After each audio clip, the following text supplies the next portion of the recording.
technical difficulties. I'm not entirely sure why, but this isn't fitting right. So let's see if we can fix it. Let's do full screen. Oh, now it's too big. Oh no! I always have technical difficulties. I don't know why.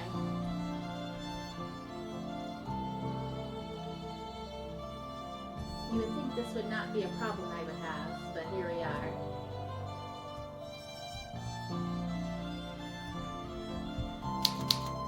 And unfortunately, I don't think I can fix it. So I think what we're going to be... Yeah. And it won't let me adjust it right. Like, so it's kind of a fixed size. So I guess we'll just have to do it like this. I don't know. I don't know enough about OBS, unfortunately. Let's see if I can.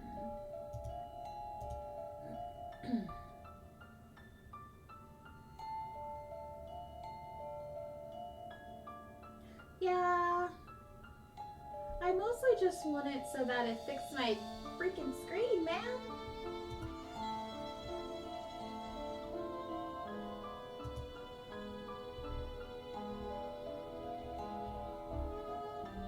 That's okay.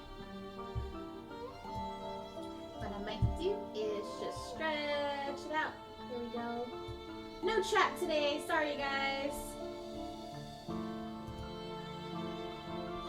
You'll just have to deal with me here all by myself with no overlay. Alrighty guys, hello, it's me Kelly, and I'm here today with a new game called Cage of Roses. And I've had this game actually on my wish list for a while now, and Steam let me know that the demo was out to play. So I thought it would be nice for us to be able to play, go through the game and give it a go, and see how we like it. I believe the developers, what's their name again? I think it's like It Takes Two or something like that. Let me see. 2.5 Studios. 2.5 Studios. They did this game. And it is actually, let's read it real quick. Let's see what exactly the story is. So I'm not going to be able to pronounce that name, but the main character is the daughter of the noble von Essen family. Once one of the wealthiest families in Germany, the von Essen name has since been tarnished after a string of bad business decisions led them to financial ruin. Ooh, sounds like it's starting out a little dark. Desperate to be restored to their former wealth and glory, I'm gonna call her Mike. Mike? We're calling her Mike. Her parents tried to marry their only daughter off to the self-made businessman Walter Gerhardt.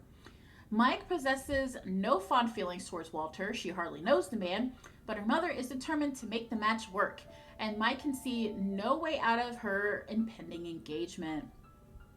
Mike's future as a wife to the cold, heartless Walter seems set in stone until the carriage bearing her and her family through the forest to Walter's home in Augsburg is set upon by bandits. Okay, so I feel like if we read any more, we're going to get a little bit of a spoiler here. But anyway, she ends up in a castle, and it looks like this castle belongs to Madalena, and Madalena is a vampire. So this is a LGBTQ plus game. So the two characters are women, which I am completely stoked about. It's gonna be so good. But honestly, if you give me vampires and hot women, I'm all for it. To be perfectly honest. Okay, so let's go ahead and start the game. Look, oh man, these are some pretty, the art is so pretty. Like, I love the way this artist did the hair. Like, I'm living for it. I'm obsessed. I am so obsessed with this art style. Look at this. Like, this is art goals.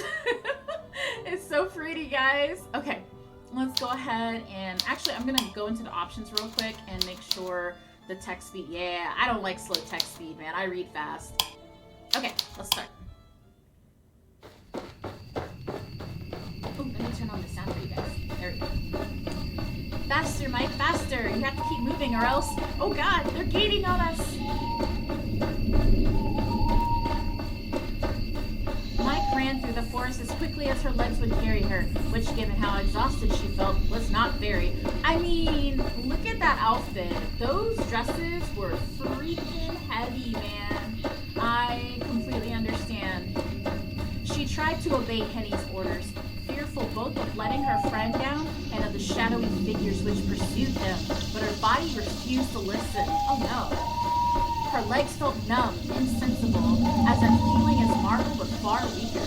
Okay, I'm going to turn this down a little bit more because the sound is...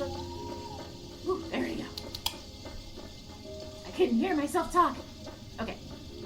It was through sheer force of will that she was able to keep going, and that alone, for all her strength, had already left her. Even as Mike ran, staggering blindly through the fog, she feared it was a lost cause.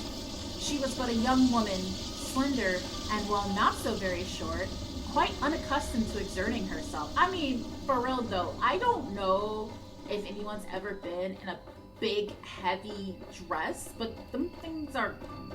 It's hard. It's hard. Like, women back in the day, I salute you because, holy crap, that could not have been me. Wearing all that heavy fabric every day with a corset. Oh. She was not like Henny, who spent her days on her hands and knees, polishing the floors and blackening the fireplaces.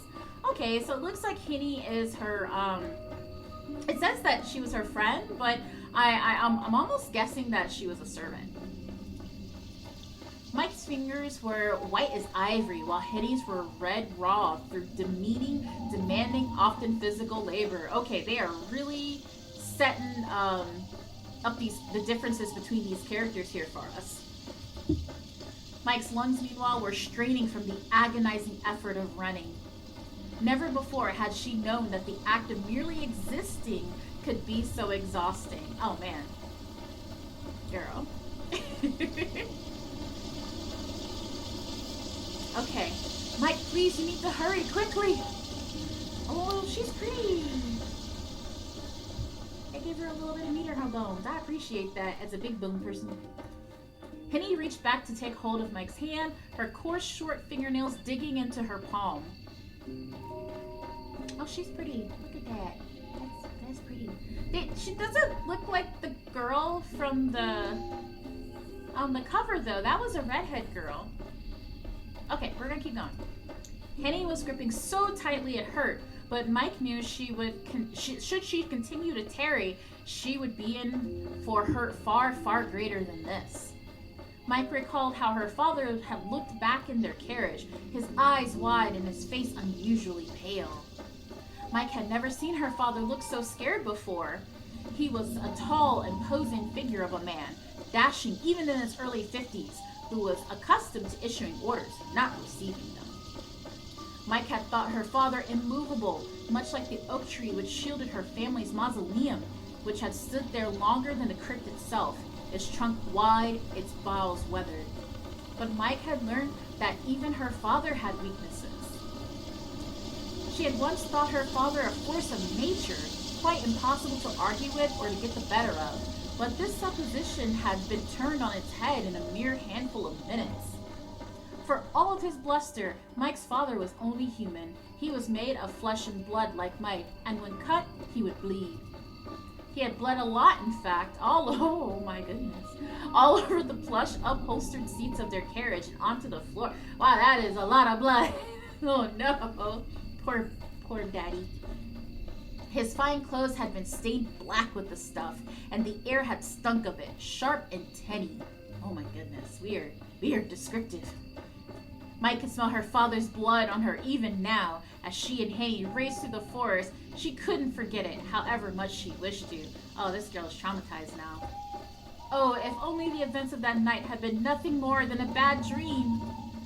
Mike wished that the fog would clear and she would awake, her eyelids fluttering, to discover herself sitting once more in her bed, in her home, the room flooded with pale sunlight. Well, now you're dealing with pale moonlight, and I don't know what's going on, but you should keep running.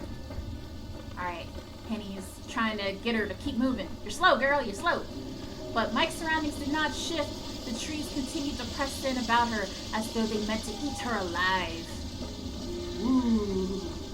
Their shadowy pursuers were beginning to close in on them. Oh, they do look shadowy. Look at that. Oh, that shadow. That's a red lamp. That's a very red lamp. She could not run them no matter how hard she tried. She was flagging, her heart hammering in her throat. Man, the lighting in this game is... The way they painted it is... It's just sending me. I am very appreciative of this art style. What would happen when Mike was not so optimistic to hope for an if they caught her? Oh no, you don't want to think about that, girl. Just keep going. Just keep running. What would they do to Henny? You really don't want to know. Probably bad things. I mean, I guess I'm more wondering why the bandits are after you guys. Since, I mean, usually if they're coming after, like, noble people and stuff like that, like, they would go after the person who would unmistakably have all the money and kill him. I mean, unless she, like, saw their faces, but it looks like they're covered up. So I don't know why they're chasing her. Maybe they're just mean. The thought was almost more than she could bear. It had been bad enough to lose her parents, but to lose Henny too? She had done nothing wrong. Henny was no lady. She was just a maid. She was only being targeted. Oh, so is this a revenge thing? She's only being targeted because of her relationship to Mike and her family. I wonder if these bandits are like after them not for money, but vengeance. Had Henny been traveling alone, she would have passed through the forest quite unscathed. So it definitely does sound like maybe this was a hit job. Ooh, hit job. It wasn't as though Henny had any valuables upon her person that were worth the effort of pilfering. Oh, Henny. Mike appealed to her maid through sharp gasps of air, which pierced her lungs as knitting needles might.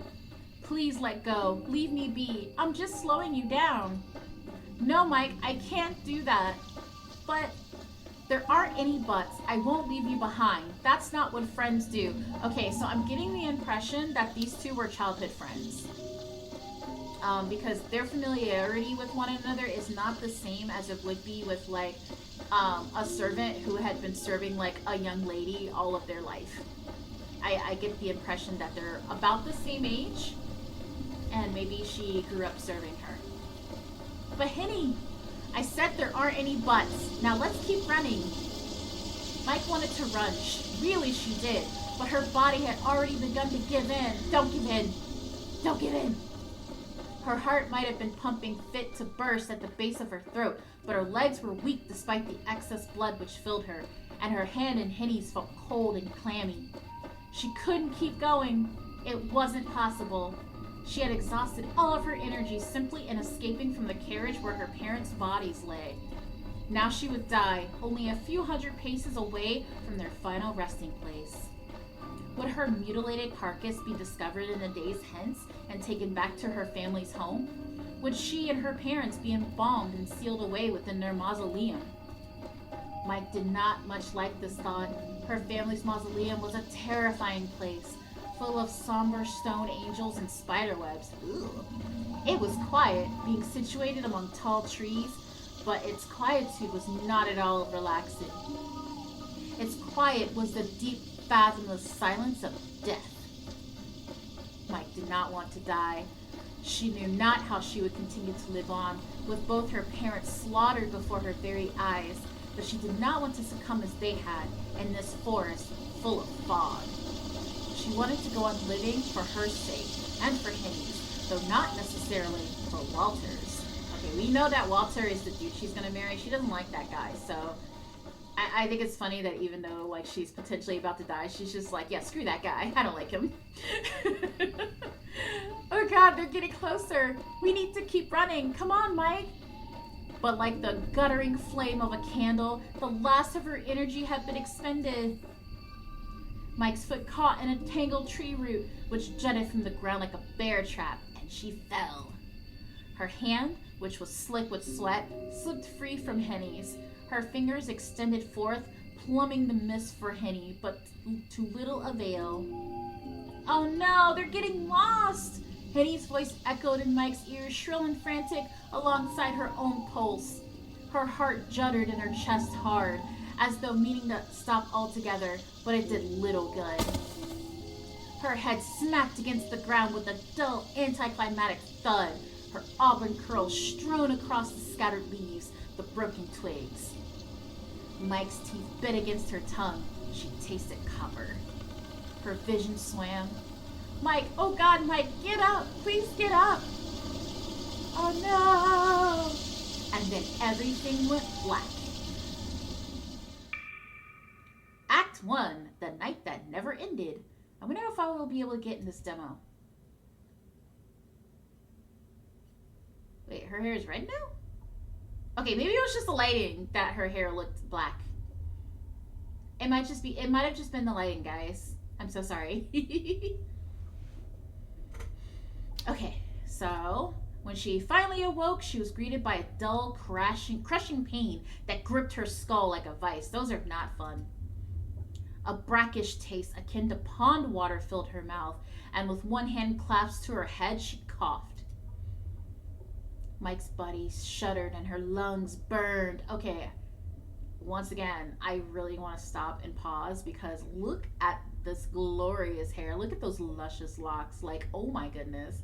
This woman has like, I just got out of the freaking salon, even though I've been asleep and knocked out and I'm dirty, but my hair is still like popping fresh. Like I love this for her. I love her hair. I just love the way they paint hair. It took a minute before her coughing fit subsided, but once it did, Mike began to glance uneasily around her surroundings. Ooh, okay. She hoped that her immediate surroundings might shed some light upon her predicament, but her hopes were in vain. Mike did not recognize any of the geometry which encaged her thus. Very interesting sentence. The floor upon which she was sitting, but why was she sitting on the floor of all things, was made of stone, which felt hard and cold and uncompromising. The walls, too, were made of stone, as was the ceiling, which felt very far away. A wooden cot was pushed up close against one of the walls, but it was so steeped in shadows that Mike could scarcely make it out. There was a chamber pot lying by the cot which, upon closer inspection, was empty, but its rim and sides were stained with caked-on filth. Ew. No one cleans their prisons. A truly unpleasant odor exuded from the chamber pot, which made Mike's eyes stink. Come on, guys, like, clean your chamber pots, clean your prisons. Gross. It was unfortunate that she had no immediate desire to relieve herself, for she had no desire to use this commodity. Commodity is a very generous word for what was described for the chamber pot. A quick examination of the room, though really it was more like a cell, showed Mike that, save for the cot and the chamber pot, it was utterly desolate. There was no other furniture to be seen, no shelves, nor cupboards, nor even a proper bed. There was no mirror either, so Mike could not see herself, but perhaps this was a blessing in disguise. She doubted she would be at her best now, being so very in pain and so very exhausted.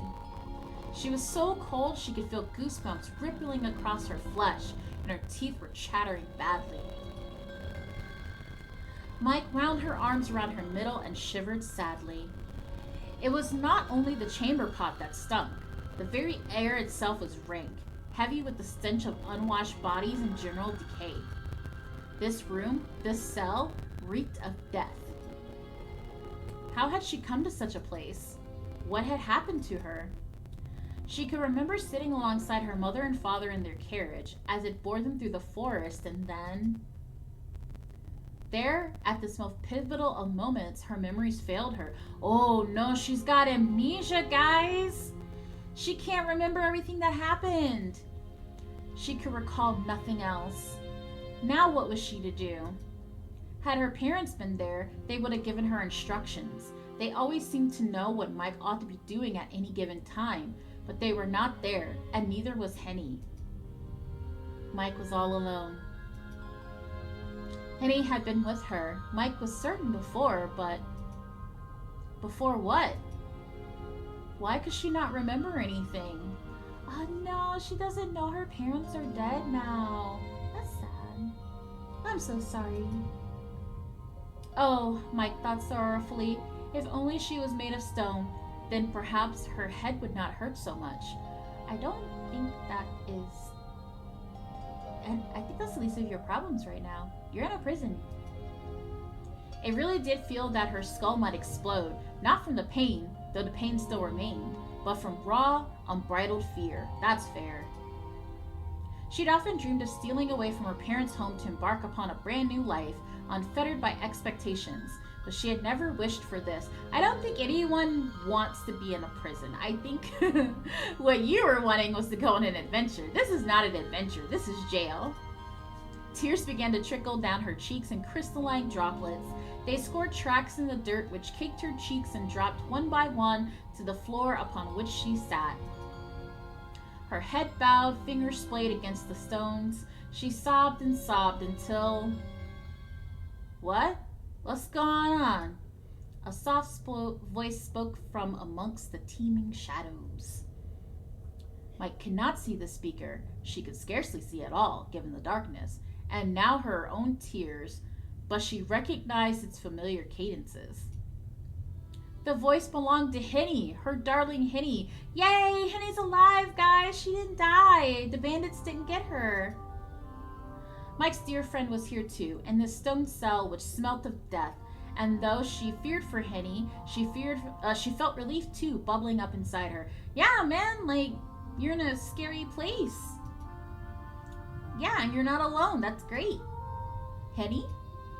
Mike crawled forth on her hands and knees, being too exhausted to stand, and stared into the shadows. Henny, is that you? Mike? Henny replied after a pause, for the voice, though languorous, belonged to her quite unmistakably. There came a rustle from the darkness, of shifting cloth, perhaps a skirt, as Henny sat. Aw! Henny's so cute, guys! Look at her! She's so cute! A shaft of moonlight spilled through the singular barred window, hewn high into the wall of their cell, and finally, Mike was afforded a view of her maid. Though Christian Heinrich, I think I said that right, Mike had always called her beloved maid Henny. It seemed a more appropriate appellation for so cheery a woman, for Henny, come rain or shine, was rarely seen without a smile. Henny was not smiling now, however. She was sitting upon the wooden cot which Mike first spied during her brief examination of her surroundings. What she had taken at first for a crumpled blanket must have been the body of her own dear maid, obscured from her by the shifting shadows. Henny's face looked woefully weary, and it had lost much of its usual pinkness. Her apron, once white, was now stained and sullied with dirt. Henny's shoes had been black and sensible, but now they were mired in filth, and her socks were rucked up about her ankles. Henny's eyes were wide and displayed so much white, her irises seemed lost in them. This lent her a startled look, like a small woodland animal, a look which was heightened further by her knotted, tangled tresses. Henny's hands, which she held at her front clasped together, were trembling like those of a woman thrice her age. Henny looked an awful sight, but Mike knew she could hardly have been any better herself.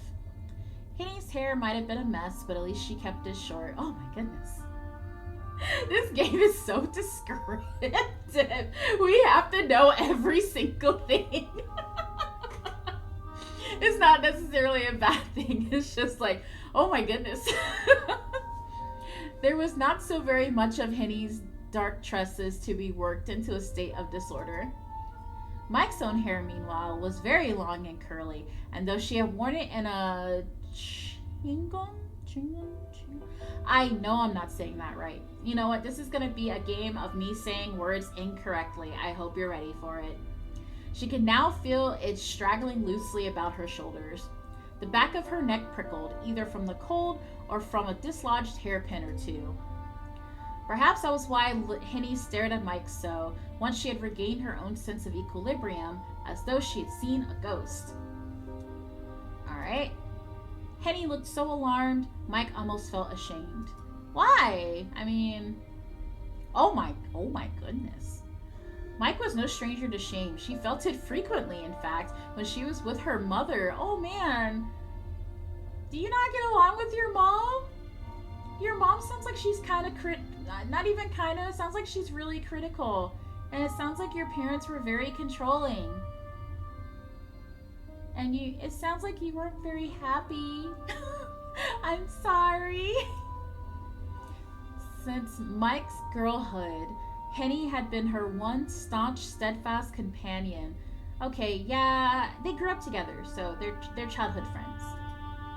She was the only person Mike knew who took Mike for who she was, rather than wishing, often aloud to her face, that she could be more appreciative, more amenable, more effusive, more like a lady and less like herself. Oh man, your parents sound like they were not nice. Henny did not want Mike to be more, she only wanted Mike to be Mike. Ah. Did that mean then that Mike did not look like Mike in that moment? But who else did she resemble if not herself? What had happened to her? Are you alright, Mike? Oh, look at your poor face. Henny rose from the wooden cot which creaked and crouched before her friend. Reaching out, still shaking, she cupped Mike's cheeks in her fingers and said, "You're bleeding." "I am?" "Yes, you have a nasty cut beneath your right eye and your cheek." Henny sucked in a breath, her expression grim. "It's all banged up. You're positively black and blue." "Oh, I hadn't realized. I'm sorry, Henny." "You don't have to apologize. It's not your fault." "What?" Henny, who had procured a handkerchief from her skirt pocket, it fortunately was devoid of dirt, paused in her dabbing at Mike's face to look at Mike with bemusement. "Why are you apologizing to me, you daft goose? You've done nothing to feel sorry for."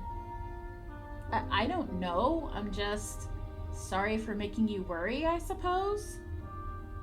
"Aw, think not of it. It's my job to worry about you. I'm your maid, remember?" Henny is so cute, guys. I can't get over how... Look at her cute face. Oh, she's so cute. "Well, of course I remember that much. My thoughts might be in a state of disarray for the present, but I would never forget you." "You are much more than my maid, Henny. You're my friend, too. My dearest friend." Does she have dimples? Oh, no, it's just the blood. Oh, I was like, oh, she has dimples. That's going to be even more adorable. I am fangirling over Henny more than I am the main character. I'm sorry, guys. She's just so cute. Look at her little nose. Oh, she's so cute. And I could very well say the same about you. That's why it hurts seeing you in such a frightful state. Do I look very bad? Well, now... Henny cast her gaze over Mike's face, her brown eyes brightening with familiar mischief as she did. "That depends on how honest you want me to be." Alright, you know what? That's fair. You guys need to have a laugh because your circumstances are outrageous right now. "Do I look as bad as all that?" "You've certainly looked better. Your face is as banged up as a windfall apple. I have no idea what a windfall apple is, but that doesn't sound good. Sounds very banged up." I actually really do like her design too. Like, she's so pretty. And I also want to pause for a second to talk about this hand. This hand is so beautifully rendered. Look at the nails. And just, I don't know, this art is gorgeous. Like, holy crap. An apple? Mike shook her head in wonderment. "I only hope that the apple isn't written with worms." Oh my god, girl, you should have more hugs. You need hugs. You did not get enough hugs from your parents because your parents are mean, but you need hugs. You deserve them. All the hugs. "I don't think you've anything to worry about on that score, at least." "Well, that is a relief. I suppose things could always be worse." "Yeah, that's true. Especially if you remember what happened, which you don't." which is probably a good thing right now. Right you are. That's the spirit. I like you, Henny. You're so cheerful. You try to see the bright side of things. You're still alive, and so am I, and we're together. That ought to count for something, although... Henny finished wiping the worst of the congealed blood and dirt from Mike's cheek. Then she drew back, her soiled kerchief gripped tight in her hand. Her expression newly dour, she said after a moment's pause, I am afraid that your parents may have been so fortunate. I'm not even going to try and do an accent here because I will butcher it and it would be bad. But they weren't fortunate, is what she said. What? Mike's heart leapt in her chest before this somber announcement. What happened to them, Henny? Do you know what's going on? Oh, she really doesn't remember. This is so sad. I'm going to take a sip of my drink while we process the sadness.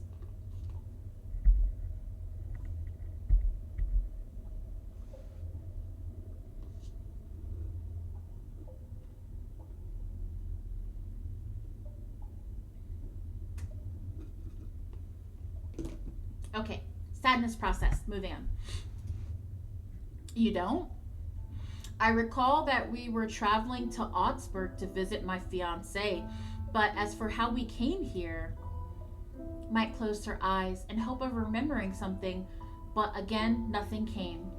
Her mind remained stubbornly blank, as featureless as a snow-capped mountain, all flora blanketed in untremoled whiteness. I have never seen that word before in my life. We're Googling it.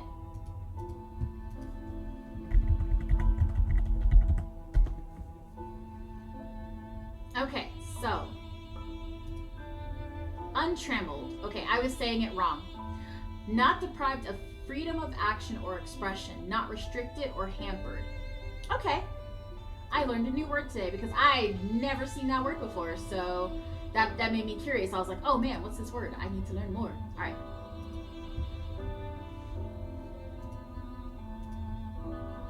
I am afraid I am drawing a blank. I cannot remember. Not a single thing? Nothing. I see. Henny grit her teeth together for a few moments, her eyes dark. She seemed to be weighing up her words, as a baker might measure out flour and sugar before speaking. That's not much of a surprise, I suppose. You hit your head pretty hard back there. It might be for the best that you can't remember all of the gory details. Okay, so we still haven't answered how they even got here, and we're like a good chunk in right now. I wish I could forget what happened myself, but Henny's voice trailed away as awkwardly she gripped her kerchief. That kerchief had been the only clean thing in Mike and Henny's cell, but now it too was ruined, streaked with brown and red. How deep was the cut that Mike had sustained, and how much had she bled? This too remained a mystery. Mike did not know. There seemed much all of a sudden she was ignorant of. She felt so very unworldly she might as well have been a little girl again, enthused after she had successfully stolen the key to her family's mausoleum. Mike had not known, as she stood in the chill entrance of the mausoleum, that she was about to lower herself into a subterranean world of death and decay, though part of her had wondered. Henny. Mike took Henny's hand in her own, her fingernails cracked, discolored, and dusted with dirt, digging into her skin. What happened? I don't think you want to know, ma'am. I don't think you want to know. I think it was bad. It was really bad. Yes, I thought you might. That does make things a mite complicated, though. I don't want to be the bearer of bad news. I mean, she already knows something happened. You might as well just... I don't know about giving her the gory details, but, you know, summarize it, I guess. Let her process it and feel her grief. Henny looked to Mike beneath half-lidded eyes, her expression distressed, uncommonly pale and pinched. Promise you won't take against me for what I'm about to tell you. I've gone through a lot tonight already. and that would be the straw to break the camel's back. That's fair. Sometimes people tend to lash out when dealing with things like this, so that's a fair ask. Henny, please, you should know that it is a I don't think that. Ooh, oh. I'm fully aware that none of this is your fault. You have only ever sought to protect me. I have no better friend than you, not in all the world. I'm so glad they're close. And it's precisely because I want to protect you that I don't want to go into all this. I know it'll upset you. It upsets me too. It's an upsetting situation all around. Alright, I do feel like at some point you guys should acknowledge the fact that you're in this, like, cell. I think that that's important to address. It's rotten, really, what people are capable of, but... Henny, perhaps sensing her own distressed pause, she inhaled. Then, in a calmer tone, she said, "Just how much do you want to know?" "How much is there to know?" "Oh, I remember everything. I'll always remember tonight, I expect." It made quite the impression. Horrible things always do. "Oh dear. Are things truly that dire?" "They're pretty bad, yes." "Okay. I don't want to seem impatient, but can we get to it?" "Give me an abridged account then. I've no need to hear everything." "Right you are." Henny bowed her head in acquiescence, her face half swallowed by the shadows. The band of light which had penetrated their drab cell had long since been extinguished, the moon obscured beneath the rolling fog. It was so cold in their cell, Mike could not cease her shivers. Even her teeth felt cold, like shards of ice implanted into her gums. You know what they should do? They should cuddle. For warmth, I mean. But cuddle, yes. Henny's proximity served as something of a comfort, but could not rid Mike of her trepidation. She knew once Henny, she still hasn't done it yet, once Henny relayed the past events to her, her life would no longer be the same. Everything would change. It was changing already, in fact, so quickly that Mike hardly had a chance to gather her bearings. She felt lost, adrift, and hopelessly afraid. "I'm sorry to tell you this, Mike, but during our travels, the carriage, it was attacked by bandits." "What? No." "Yes, they came creeping out from the fog like... I don't know, monsters from a children's story maybe, but much scarier. They waylaid the carriage, then stormed it. They drew out their daggers and threatened your father, and when he refused to comply, well..." Henny's expression twisted. "They stabbed him." "What?" Mike drew in a sharp inhalation of air, her whole body tensing. She had expected as much before Henny began her gruesome tale, but the news still shook her. Evidently, she had not been half so prepared to hear the worst as she had imagined.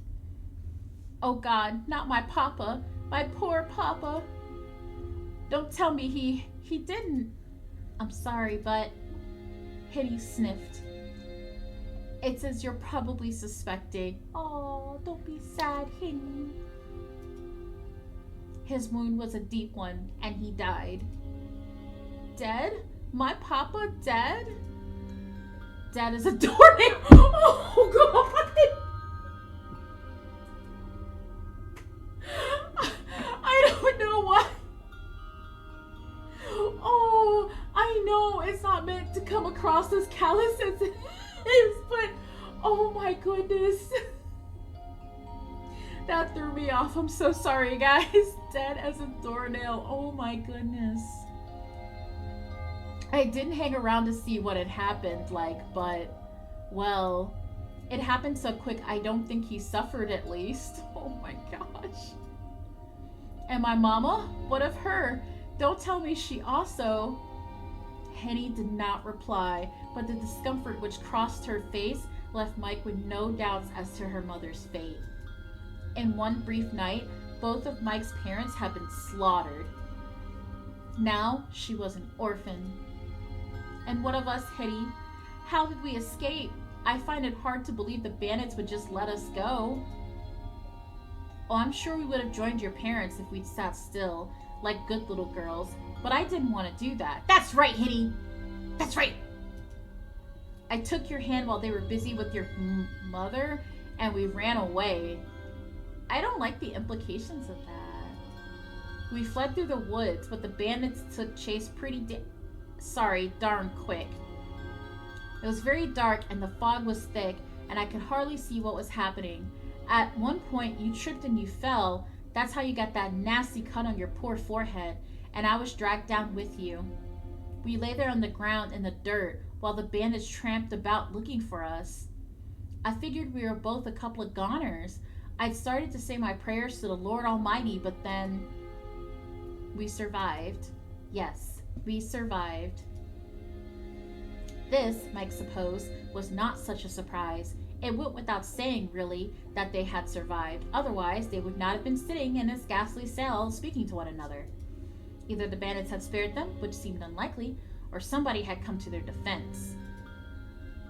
Who would have been wandering the woods so late at night, however? This should probably be, again, when you guys start asking yourselves why you are in a cell. That's important. Mike could hardly credit it. Their escape must have been the stuff that fantasies were made of. No, because you're in a cell, so no. How do you know we escaped, Henny? Or do you know how we escaped, Henny? I know what my eyes saw, but if my eyes can be trusted or not, well, that's another matter altogether. I think I might have bumped my head myself. It was also peculiar. At the time, it seemed like a miracle. But looking back on it, that ain't the right word.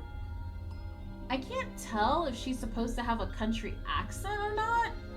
I get the vibe that that's what they were trying to go for with it, but I'm not sure, guys. Miracles suggest God and all his angels, but there was not holy about this. It was a right proper mess, really, a total bloodbath. Blood? Yes, there was blood, and lots of it. It's hard for me to explain, but all I know is, one moment we were sprawled upon the dirt, you unconscious, I half out of my mind with fright, as the bandits approached, and then the next they were gone. Gone? But where? And how? Did they run away? Not necessarily, not of their own free will, like. The fog parted, you see, and then this figure, this woman. She appeared so quick, it was like she sprung up from the earth. I was gonna say something, but I decided not to. That's why I paused. I was like, do I want to say something spicy? No. She wasn't very tall. I don't think she was, at least. And she was very skinny. But the way she looked, she was hot. The way she moved. Girl, you crush it? There was something unnatural about her. Nah, you crushed it, Henny. It's okay. I didn't get a very good look at what happened next, but I saw her go after those bandits. I think there were at least 4 of them, but that woman soon took care of them. There was so much blood and a lot of mud. It stunk to high heaven, it did. Brought tears to my eyes. Okay, they definitely are trying to give her a country accent. They're definitely trying to give her a southern accent. That woman, though, the woman in white, she didn't seem fussed at all. I mean, yeah, considering she was the one causing the bleeding. She stood there once she had finished beneath the moon, like nothing had happened, and then, did she howl? Did she howl? Henny pressed her fingers to her brow and, overwhelmed, shook her head. I don't remember naught after that. I think I must have fainted. When I finally woke up, I found myself here. It was your crying that woke me up. I've never been able to rest easy while you're in tears, Mike. Yes, I know. You've always been so good and so kind. I am starting to ship these two, honestly. I know they're childhood friends, though, so... But they're cute! And they trust each other, and they care about each other, and they're cute! Honestly, I feel like Mike deserves, like, a good partner. I hope she ends up with somebody. Thank you, Henny. Mike chanced to smile, though the muscles about her mouth felt atrophied, worn away following the news of her parents' demise and her own near brush with the Reaper's scythe. I've no idea what I'd do without you. It sounds like you saved me. From the bandits, I suppose I did. But I wasn't much use when you took that nasty spill. There's no way I would have been able to carry you to safety, not when we were all turned about in the woods and I had no idea where we were. I think I scraped my own shin too. My ankle aches. We'd have been goners if that woman hadn't appeared. But now that I'm talking about it, it doesn't sound real. Well, I know you guys are really in a cell and you have yet to address it. I can't think of any woman who would be able to beat 4 men in a test of strength.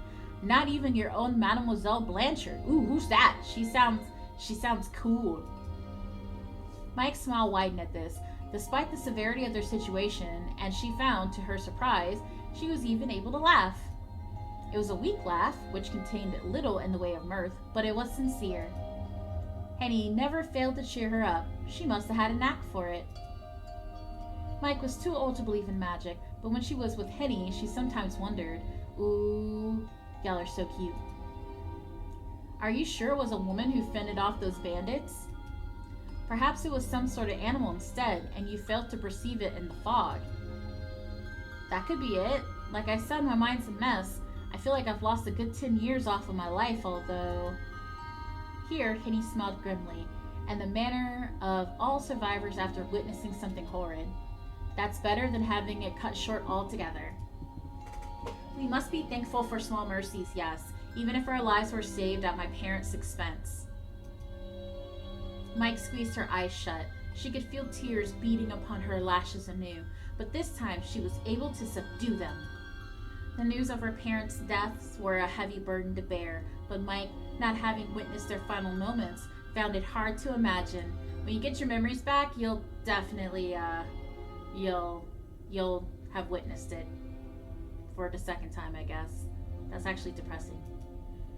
It still did not seem quite real, despite the rawness of Henny's account. The shock of it all, perhaps, had blunted her senses. It would take a while for her parents' passing to truly register.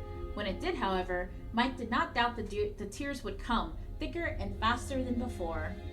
It had not always been so, but her childhood misadventures and her family's crypt, while they really,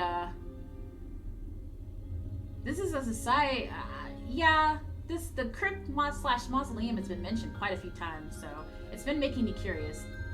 But her childhood misadventures and her family's crypt had left her something of a crybaby. It was fortunate she had Henny by her side to dry her eyes. What would she have done without her trusty maid? Now then, Mike inhaled, her chest rising beneath her torn gown, and glanced about. Yay, we're finally addressing it! We're finally addressing the fact that you are in a strange place. Where do you suppose we are, and how do you suppose we got here? That's a good question. I've been wondering that too, ever since we awoke. It's not the nicest of digs, is it? Not particularly, no. It's awfully drab, and it's damp too. I'm freezing. You poor thing, you. Come here. Henny shifted closer to Mike, then drew her arms about her, holding her close so as to protect her from the frigid air. Henny glanced about her, as did Mike. Has Henny had a crush on her for a while? Because they're very close. She squinted into the shadows, as though they might reveal more than they had upon her initial inspection, namely the wooden cot and the chamber pot beside it. That chamber pot's stinky. You want to stay away from that. But to Mike's disappointment, she found the cell quite unchanged. It was every bit as sparse as she recalled. The shadows did little to mask this fact, and still it stank. Goodness me, it's not much to look at, is it?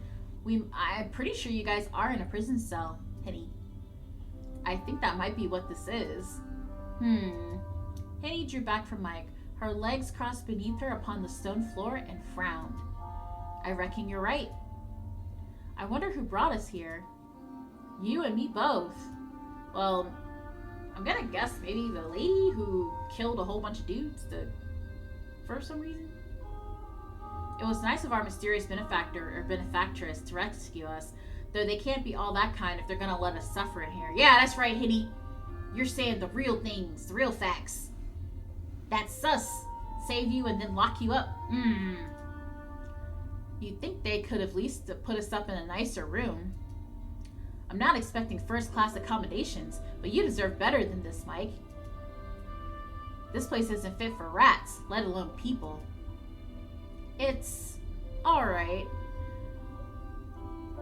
You can be honest. You can be honest, it's a cell. You can be perfectly honest and say that it is not good and it's stinky.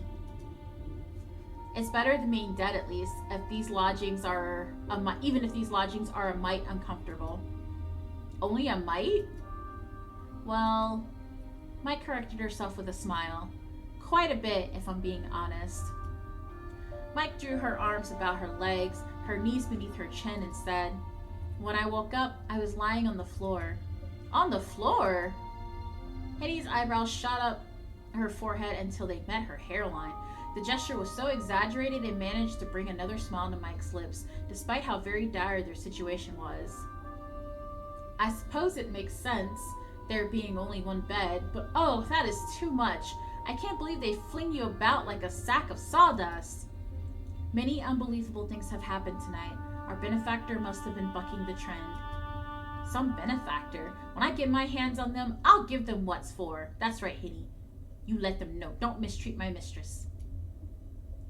Don't, Hitty. It wouldn't do to pick a fight with whomever brought us here. I wouldn't want to anger them. Not when we're at their mercy. Why, but that makes us sound like captives. Is that not what we are? This is a cell after all, and we have no means of escaping. We're being treated as prisoners. I know, but it still stings. I don't care about me, but I don't want to see you being treated like a convict, not when you've been through so much. You've been through worse. At least I don't remember what happened, unlike you. And you're the one who will be saddled with the consequences, poor Mike. It was your parents, not mine, who were... Well, I don't suspect there's much point in trying to suss out who's suffering more than who. As it stands, we're both in this together. I won't abandon you, Mike, so try not to worry. Keep your chin up. We'll get through this. Thank you, honey. I almost believe it, coming from you. You should. I don't say things I don't mean, you know. Now let's see. Maybe things aren't as dire as they look. There could be a way to escape yet. Henny rose to her feet, though unsteadily, and did a circuit of the cell. The shadows made it seem larger than it was, for they obscured the walls, but it did not take Henny many steps to canvass the full length of the dingy room. She pressed her fingertips to the walls, then her ear, as though the stonework might whisper onto her their weaknesses, but her efforts were in vain. The walls held firm, as did the steely slats which crisscrossed the entrance. Henny took the bars between her fingers and squeezed experimentally, but they refused to yield. Oh, come on! Frustrated now, Henny gave the bars a kick. The tip of her shoe collided with them, losing clods of dirt from her soles, but... Damn it all! The bars, as before, did not budge. They were quite impermeable. Sighing, Henny soon changed tack. She moved from the door to glance up at the window, but this was similarly barred, too high up to reach and much too small to squeeze through. It seemed a miracle almost. The window, being so mean, allowed any moonlight at all to spill into the cell. When the clouds and the fog shifted, there are so many commas in this game. So many commas. And? Mike asked when a disenchanted Henny flopped back down beside her with a rustle of her skirts. Did you uncover anything? Not all, except that we're more trapped than I thought. I thought you might have come to that conclusion, yes. God. Henny kicked off her right shoe, then began to massage her feet, which had begun to throb. This is a rum situation. I wonder what we're to do. I don't think there's much we can do other than wait. I suppose you're right. I can't say I like the thought of that, though. We're sitting ducks here. I feel we ought to be taking some kind of action. Henny looked about the cell once more, then sighed. But I'm drawing a blank here. I can't think of anything we could do. I'm sorry for being so helpless, Mike. I meant to look after you, but I'm at a total loss. Don't apologize, dear Henny. I feel better simply being with you. That's something at least. I wish it could be of some real use, though. You are of real use. Without you, I'd be an unconscionable mess, weeping on the floor. Well, we can't be having that. It breaks my heart to see you cry. Oh, they're such girlfriends. I love them. Much as it breaks mine to see you self-flagellate so over something that is not your fault. Touché. Now that we're well and truly stuck here, I suppose we ought to make the best of it. No, it's stinky. You got a stinky chamber pot in the corner? Man, just, I don't know, cuddle up and hope for the best. I have a bad feeling about this place. It gives me the creeps. That's because the person who saved you is a vampire. They're gonna eat your blood. I don't know who imprisoned us here or what cause, but they've no manners to speak of. Why, it's almost as if... Henny began, but she found herself unable to finish the sentence. A sound issued forth from the darkness, emitting from beyond their tightly sealed cell. It was a faint sound, like that of far-off rain, but Henny still heard it, the sour air being so still and silent. It sounded like a scream. Good God! Henny's... I keep wanting to call her Henry. Ah! Henny sat up straighter, her fingers digging into her arches, her eyes alert. What in the world was that? I suppose that was just the wind. I would hope it was the wind because that sounded scary. Do you really think so? Yes, I imagine. Mike answered in the affirmative, although deep down, both she and Henny knew the truth. That had not been the wind. It had been too raw, too pain, too, though faint, unmistakably human.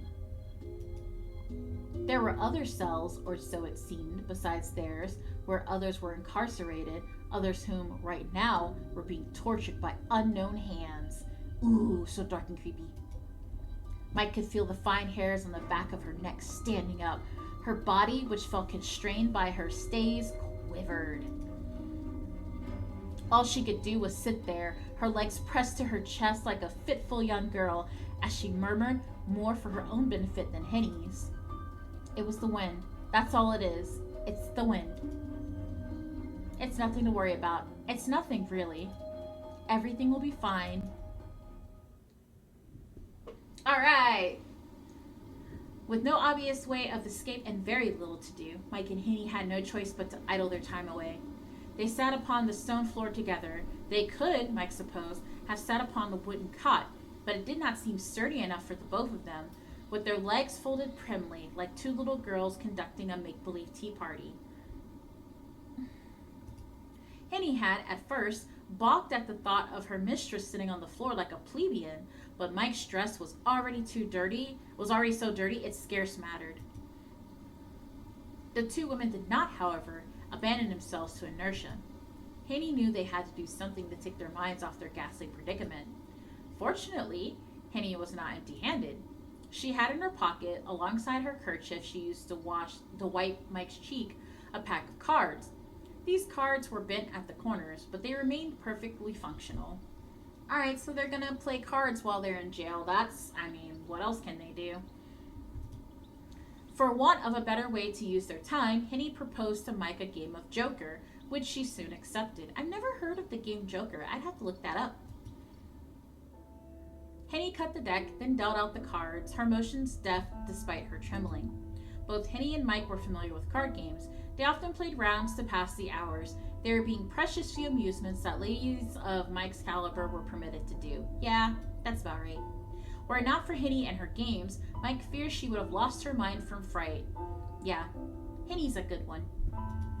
The two women played several rounds of Joker, examining their decks and dispensing of cards. The game did not require a great degree of tactical thinking, but it helped alleviate some of Mike's concerns. It could not, alas, alleviate the cold, but Mike had been shivering for so long she had almost grown accustomed to it. She had been in the dank, miserable cell for so long, she could scarcely remember how it felt to be warm. Had her journey to Augsburg continued unimpeded, she would now be sitting by the fire in Walter Gerhard's living room, or else tucked up in one of his many guest bedrooms with a warming pan at her feet. Both Augsburg and Walter Gerhard seemed very far away to Mike now, though being confined thus in a prison cell. How long had she been sitting with Henny on the floor, shivering? Mike did not know. She could not tell. She had lost all conception of time and its passing. It had become nebulous to her, unformed and unfixed. All Mike really knew, in her infinite ignorance, was that the night seemed hopelessly long, she hopelessly small and insignificant. There was no clock in Mike's cell, and neither she nor Henny carried timepieces upon them. The only means Mike had of tracking the advancement of the hour was the sliver of sky she could see beyond the narrow window, situated high above her head. She could recall that the sky had been dark upon her waking, and it remained so now, 3 games of Joker later. The moon, which emerged from the fog at irregular intervals, shone its pallid light upon Mike's head and upon her hand of cards, lighting her Joker and his wide, rictus grin. Mike had never much cared for the Joker in Henny's trusty pack of cards. His expression unnerved her. Every once in a while, as she played, Mike spared a few glances upwards at the barred window. She could not hope to guess at the hour, but she knew it was late. It had been late when the bandits descended upon her parents, and it was still late now. Perhaps 1 hour had passed since the attack, or 2. It could have been an advanced hour of the night, or it could have been, by the same token, the very, very early hours of the following morning. The calendar might have shifted already from one day to the next, but Mike was none the wiser. Mike could not believe, though, when she tilted her head, that the sun had any intention of soon putting up an appearance. The darkness which abounded within her cell was too complete for it, the cards in her hands almost inscrutable without the aid of the moon's light. Mike could not hear either the telltale twittering of birdsong, which, okay, we know it's not daylight yet. We know. I get the picture. Okay. I'm gonna skip a little bit, guys, sorry.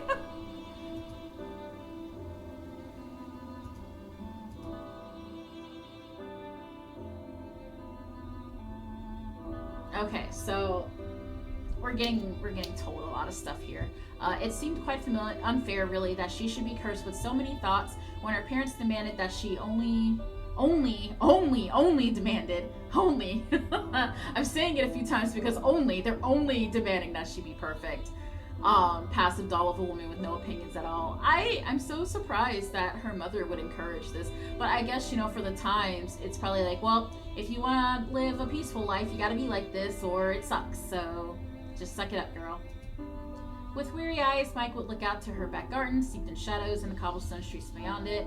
Others might have found the night and its fathomless stillness uncomfortable, but Mike quite enjoyed it. At least she did not have to perform when all else were abed. She was free to think and feel as she wanted without fear of being reproached. Mike, her mother had often scolded her as she sat in the dining room for uncomfortable family meals. "You are furrowing your brow again. Have I not warned you against it? It is most unattractive. What would Herr Gerhard think if he could see you now?" I feel like this is kind of... I don't want to be critical of the game, but this feels very info dumpy and not really relevant to the current situation. Mike would always apologize for these faults of hers, no matter how slight, but inwardly she smoldered. She did not like being spoken down to as if she were a child. Now, at least after the night's horror, she needed no longer worry about furrowing her brow in an unbecoming way as she sipped her soup. I think this is, so I don't mind that we're being given this information. I just think this is information that could have been peppered within the story as she interacted with other people. Like, let's say she's sitting at dinner and then, she could think about this. But being told this, like, in jail is a little much.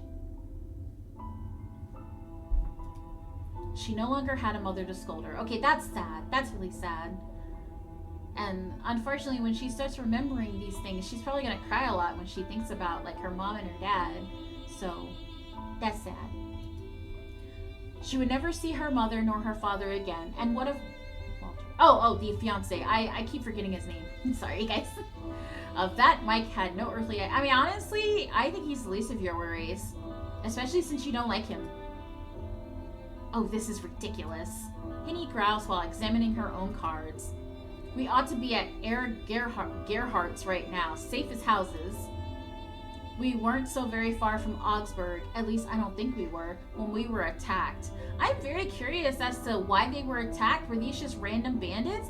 I mean, they killed her parents and were gonna kill her, so it doesn't feel like it was like just bandits trying to get money, you know? It seemed like they were maybe, I wouldn't say assassins, but this definitely feels targeted. Why did those bandits have to go after us? We were just unfortunate, I suppose. I can't imagine the bandits meant specifically to target us. We just happened to be there. Yeah, but it just seems a little much that they slaughtered you guys. Or your parents, anyway. It seems a little extreme if they were just trying to rob you guys and get money. You're probably right, but goodness. Of all the awful luck. At least you had a fair run during our game. You've beaten me out. You beaten me out soundly during every single hand. Ha, well, true. I suppose I should thank heaven for small mercies, eh? Henny smiled at Mike's attempt to cheer her, but it didn't last. Both Henny's smile and Mike's cheer were half-hearted, and soon they were swallowed by the sinister darkness of their cell. It's a shame I don't feel more thankful. You guys are in a jail cell. What do you feel thankful for? I guess for your lives? I wonder what Gerhardt would make of this. I mean, he is the least of my worries right now. But I guess maybe if you'd want him to... I don't feel like he would go out of his way to save you guys, considering your parents are dead, so he may not get what he's wanting out of the marriage, which is probably like her dowry or some stuff like that. I don't know much about this stuff. He'd be off his head, I'm sure, if he knew the state you're being kept in, Mike. I'm enraged too, for you and him. I don't know, man. Didn't sound like she was all that eager to marry him. You deserve far better than this. You're a Von Essen, for crying out loud. Yeah, that's right. You fight for your lady. The person who's holding us here will feel mighty sorry when they realize who you are. You're a real lady. Maybe. Mike's reply was vague in both tone and meaning. I feel so bad for her because, like, you can tell that her parents were just like, you can't be expressive. You can't be who you are. Who you are is bad. You gotta be this passive woman. And so, like, even if she feels a certain way, she probably feels like she can't voice those feelings, even though she's with her best friend.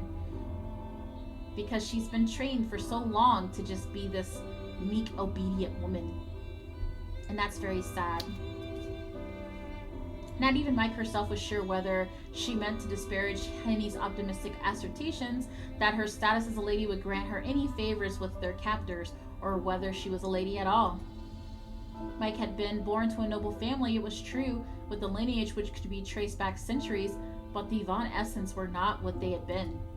Half a century of poor financial decisions and a grandfather with a compulsive gambling addiction had led to the squandering of much of the Von Essens' wealth. Ooh, I'm wondering if it was people coming to get their money because they owed money to people.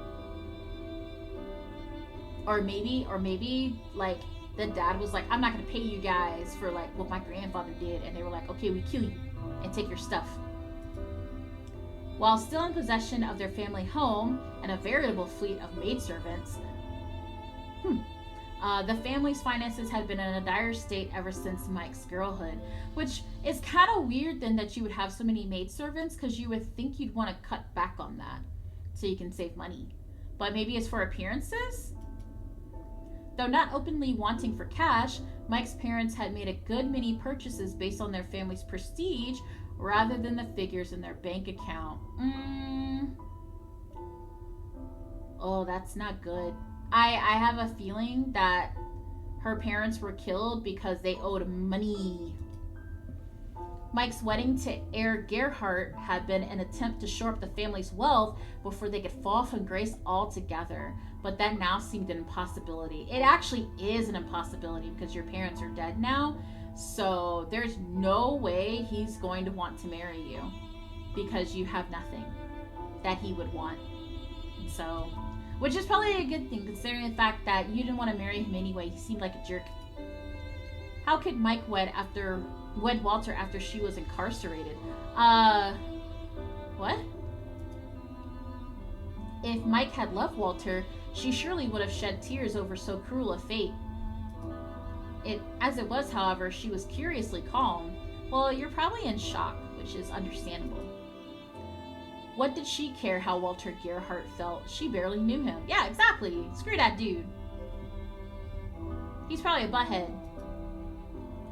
Well, not to worry. Heir Gerhardt must be sitting in his drawing room now, wondering where the blazes we are. Henny, you are very optimistic, but no. I have no idea what time it is. That, Mike thought glumly, made two of them. But we should have arrived in Augsburg ages ago. Yeah, I mean, I guess it depends on how close you guys were, because it seems like it's only been a few hours, so... Heir Gerhardt is sure to send out a search party before long. He'll be worried sick about you, Mike. Aw, I love how optimistic she's trying to be for her. Like, whether or not she believes it doesn't really matter, because she's just trying to cheer up her friend. Do you really think so? Absolutely. I mean, he's your fiancé. He's got to be worried. You're such a sweet thing. I don't see how he couldn't. Thank you, Henny. I appreciate it. Don't thank me, Mike. I'm just stating the facts. You are so cute, Henny. If I was... Yep. I bet she has a crush, man. If I was a man and I had a fiance like you can bet I wouldn't let you out of my sight, girl. I'd be your girlfriend. You're so cute. I'd date you. Perhaps it's a good thing that I'm here with you then. You, at least, know I'm alright. Yes, you are, and I thank heaven on high for it. You know I'd do anything to keep you safe, Mike. Why can't we romance Henny? Henny's so cute, and she's so sweet. Why can't we just romance the maid? I know. Mike could well believe that coming from Henny. When it came to Henny's claims about Walter, however, Mike was less certain. Okay, he's actually kind of hot? Like, yeah, I am also wondering this. They have been in the cell for, oh gosh, it's been an hour now, just about. What does she know about Walter really, other than his age, his occupation, and how fabulously, excessively wealthy he was? He's actually kind of hot, guys. I don't know, like, I mean, we can't really... I thought he was, like, going to be this wizened old man that was, like, just sloppy looking, but had, like, fancy clothes. But no, like, he looks like something out of Castlevania. Like, I'm getting Hot Boy Summer vibes. Mike had met Walter on only 3 past occasions, and they exchanged almost as many words. The man was a stranger to her, and Mike's desire to marry him was inversely proportional with her parents' desire to see her walking down the aisle. Excuse me. Mike had been dreading her visit to Augsburg for well over a month. Now it had been terminated, she felt a perverse sort of relief. Okay. Part of Mike had even begun to wonder, as she sat in her cell, whether the bandits' attack had brought... Okay, we're gonna skip some of this now.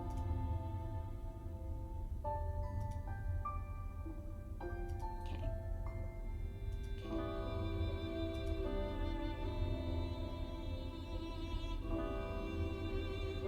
Oh, that's sad.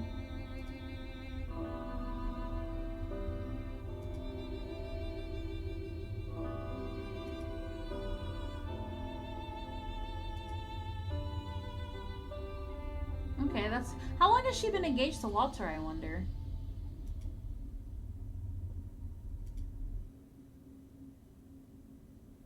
Okay.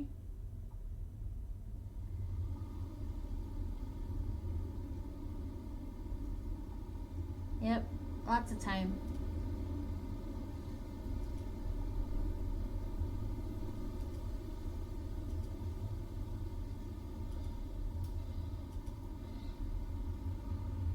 Okay, looks like they are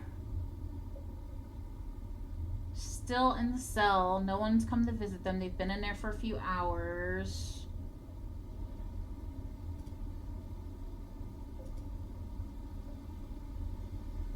They're still playing cards.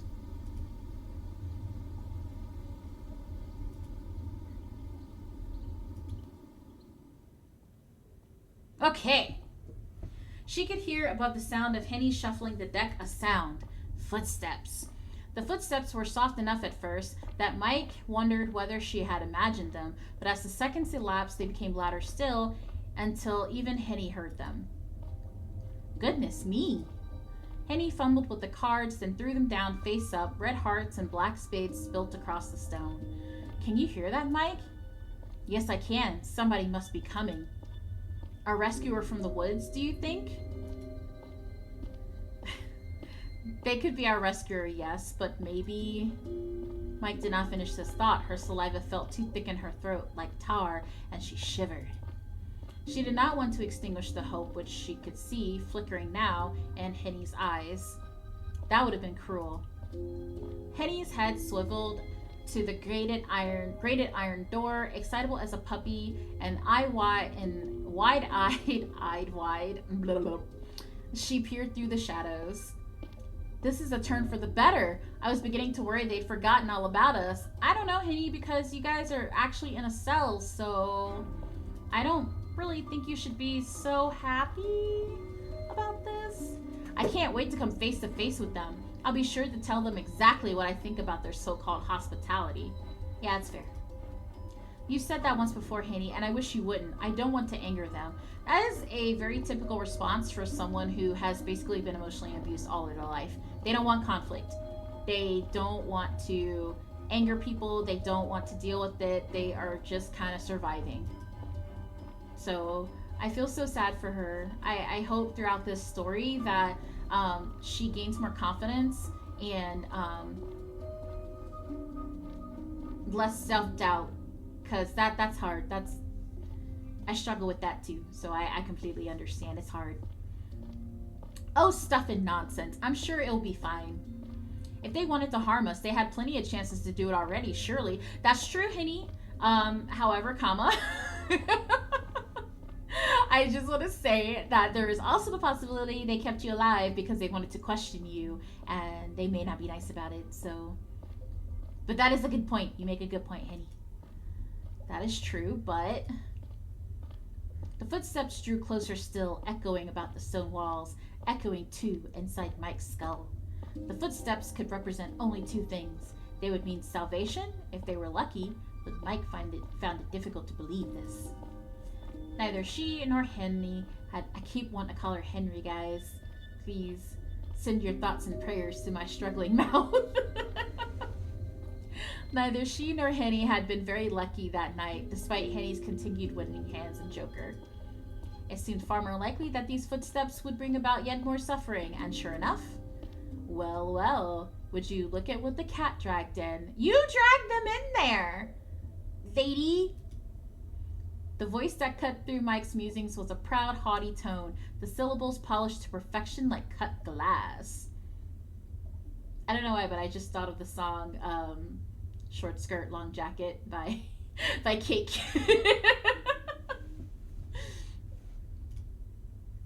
The voice belonged quite obviously to a woman, and giving her pronunciation, she must have been well bred. Perhaps their rescuer, too, was a lady, a Von such and such, as Mike was, from a family whose ancestral home was vast and old and grand enough to have its very own dungeon. Whereas most nobility used their subterranean storage spaces for wine cellars, this family seemed to prefer taking prisoners. The thought did not fill Mike with much confidence about her mysterious rescuer. Anxiously, she glanced up to meet the source of the said voice, and when she did... Oh! Mike cannot help but gasp in surprise. Look at that hot girl. She gonna drink your blood. The owner of the voice, who now stood upon the opposite side of the cell's door, was not at all what Mike had imagined. Look at that grin. That is a grin that says, please trust me, I will not eat you. She was shorter than Mike had expected, shorter than Mike herself, who was dwarfed by her wealthier, significantly older fiancé. How significantly older? Because he did not look that old. He looked pretty hot. Like he was like maybe in his 30s or something from the look of it. And she looks like she's barely 20, maybe like early 20s, but I wouldn't even say that. Like she looks like she's pretty close to like 19 or something. Anyway, I'm derailing here. And slender with it, her cheekbones high, her neck not dissimilar to a stem of a flower. She is very pretty and very pale. That is a white lady. Oh, we're getting a close-up. Okay, her skin was frighteningly pale, like that of a corpse, and beneath her eyes Mike could see dark rings similar to those she often sported during the long nights at her bedroom window, unable to sleep. Hi, Krista! The woman, or was she a girl, had hair so fair it was almost white, which almost seemed to glow in the moon's light. That is a very trusting face, guys. I would trust that face with my life. Her hair was not worn, as some women did, and I'm gonna say that word incorrectly, so we're gonna skip it. But instead, it was loose. It tumbled about her shoulders in waves, all disarrayed, in a manner which would have made Mike's mother swoon from the sheer impropriety of it all. Oh man. The girl's appearance, but was she a girl, was striking, not only because of her indeterminable age, but because of her eyes, widely spaced and fringed with the most luxurious of luxurious lashes. I'm going to describe my eyelashes like that from now on. My eyelashes are luxurious. Her irises were not brown like Henny's, nor blue like Mike's. They were not green, nor hazel, nor gray, nor any of the other shades Mike had seen in the faces of her family servants and the attendants at the boutiques to which her mother took her. And okay, so her eyes are very not normal, guys. Her irises were instead bright red, so much that they bordered on the visceral. Ooh, that's a very interesting description for her eyes. I love it. Actually, I'm still loving the hair. I love the way this artist does their hair. Ah! These lovely irises were even redder than the blood which had seeped from Mike's sliced cheek, which had now congealed and seemed full of violence. Oh man. I'm living for the description of this woman's eyes alone. The girl was a perfect stranger to Mike, but her eyes told more than pleasant chit-chat ever could. She was not normal. Mike knew instinctively, as she gazed upon her, that she should keep her distance, if she could, but this only made her, conversely, feel even more enchanted. She could not look away from her. It was as though her captor had placed her under a spell. That woman, Henny, you protect your lady. Henny shifted back, her skirt shifting against the ground. She's the one I told you about, the one from the woods. She's the one who fought off those bandits. Yeah, see? Totally trustful. Like, I would trust that face. That looks like a face that would fend off bandits and protect my life. I thought it was unbelievable what I saw, but now I know it wasn't a dream. She really is real. She killed all those men. Protect your lady, Henny. She's a monster. Oh. I don't know. I think... I feel like she would have a nice conversation and tea with me. A monster? Mike murmured this under her breath, her expression one of perplexity. Yeah, see, like, I don't know, I feel like I could trust her. Had Henny delivered this indictment against any other, Mike would have thought her guilty of exaggeration, but she could believe such a claim easily enough when leveled at this woman. Wow, you guys are judging a book by its cover. That's not very nice. The woman did not look as monsters did in fairy tales, with slobbering maws and sharpened claws, but her red eyes made Mike's blood run cold regardless. She was no ordinary woman, but perhaps that was to be expected. Nothing about the night's events had been ordinary. That's true. You guys had an extreme night. Oh, a monster am I? The woman's unnatural eyes narrowed and with a smile said, "You cut me to the quick, you humans do. Hey, you're supposed to pretend that you're one of us. You're not supposed to admit that you're not human. At least you would, were I not so accustomed to it." Oh, now I feel bad for her. Perhaps I bring it upon myself, given the unusual manner in which I treat... You locked him in a cell! I think that's a little more than unusual. But you could at least try to be polite, ma'am. I am in a cell with a stinky chamber pot. I am not in the mood to be polite to you. Why, if it were not for me, the both of you would be lying in the woods right now, mangled beyond all recognition. That's a fair point, however. I one up you with, you put me in a cell, and it's stinky. I'm not getting over the stinky part. So you really were the one who saved us. I thought as much. Yours isn't a face anybody could forget in a hurry. Oh, look at that pouty face. She didn't like being insulted, guys. Like, look at that. She's sad. That hurt her feelings. Why, thank you. I will take that as a compliment. I am very striking, I know. At least she knows she looks good. Why did you save us, though? And how? I can't believe you brought us back here, wherever here is, on your own. You must have had help. I don't know, Henny. You saw her kill a bunch of people. Oh, if only. But alas, I've not had any help for... Well, let's see. It must have been a century at least. Ooh, she's old. A century? Henny gawked at the woman, her eyes agog. But that would make you older than my grandmother. That can't be right. You don't look a day over 18. Well, that's very flattering. Oh, do you really think so? You're too kind. I like imagine her doing a little hair flip like, oh, you're so kind. I'm not a day over 500. Laughing softly, the woman... I'm gonna just say extracted a key from her pocket, then inserted it into the awaiting keyhole. Deftly she turned it, and deftly she stepped inside the cell, the hem of her dark cape dragging against the uneven stone floor. Once inside the cell, she turned to pull the door open and locked it anew. Wait, what? Why? There, that ought to do it. It would be horribly tedious if you tried to run from me. I guess that's fair. I don't feel like they're in the condition to run, though, sadly. I would be able to catch you, of course, but I'd rather not bother with all the fuss. I like her. She's funny. It's such a hassle. With the door thusly secured, she placed the key inside her pocket and turned to look at her prisoners, for that, Mike knew, with a sinking feeling, was what she was. Mike had been aware of her status upon waking in her dank prison cell, but the presence of the woman and how very aloof she was made this abundantly clear. She had not been brought back to this woman's abode as an equal. Nope. This was at the woman's mercy, Von Esten or no, and Mike feared her family's prestigious title would have little sway here. I don't even know if she knows who your family is. Sounds like she's just been chilling in her castle. The woman did not seem like one who cared for such things.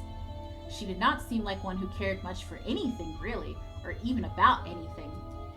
Her lips might have been curved into a coy smile, like one who had been dealt a particularly good hand in a card game, but her red eyes were hard and horribly empty. Mike could tell on an instinctual level that this woman was not one to be trifled with. Why, she might not have been a woman at all. I mean, if she identifies as a woman, then she's a woman.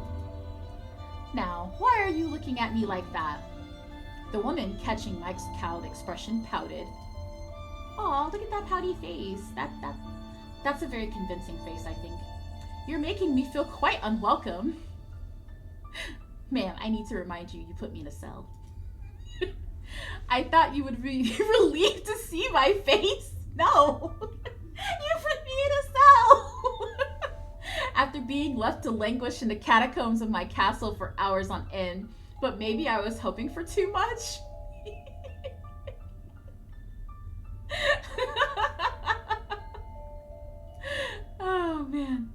In any case, you shouldn't frown like that, dear. It's an awful waste. You'll wrinkle your pretty face. She does have a pretty face. Actually, every woman in this game is drop dead gorgeous. I just want to throw that out there. This chastisement was familiar to Mike. She had heard it many times from her mother.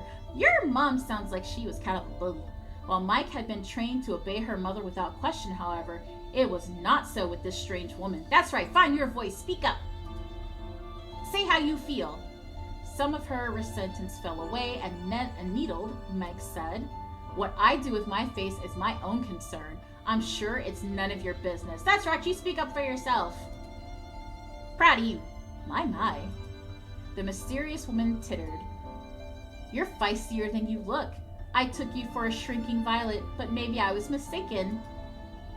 You might make for quite the amusing plaything. Oh no, ma'am.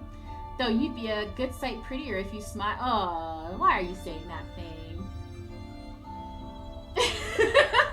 Right, Endo? I know, I like the sass though. I like her sass. She's very sassy. I can't say I blame you for being so surly though. I'm glad we're acknowledging this. I never liked smiling on command either, though it's been many, many years since anybody last tried to give me orders. I believe it. It's fortunate nobody can tell me what to do now, at least. It came at quite the price, but... Aww. Every time she has a sad face, I'm just like, aww, don't be sad. Oh well, never mind. Where are my manners? My name is Madalena. I hope I'm saying that right. But you may call me Lena. Okay, we'll just call her Lena. My family's name, meanwhile, is of no particular importance. They might have commanded some respect back in the day, but it is not so now. They have long since been obliterated. Wow, that's a strong way to put it. I doubt history will remember them. It would not wish to.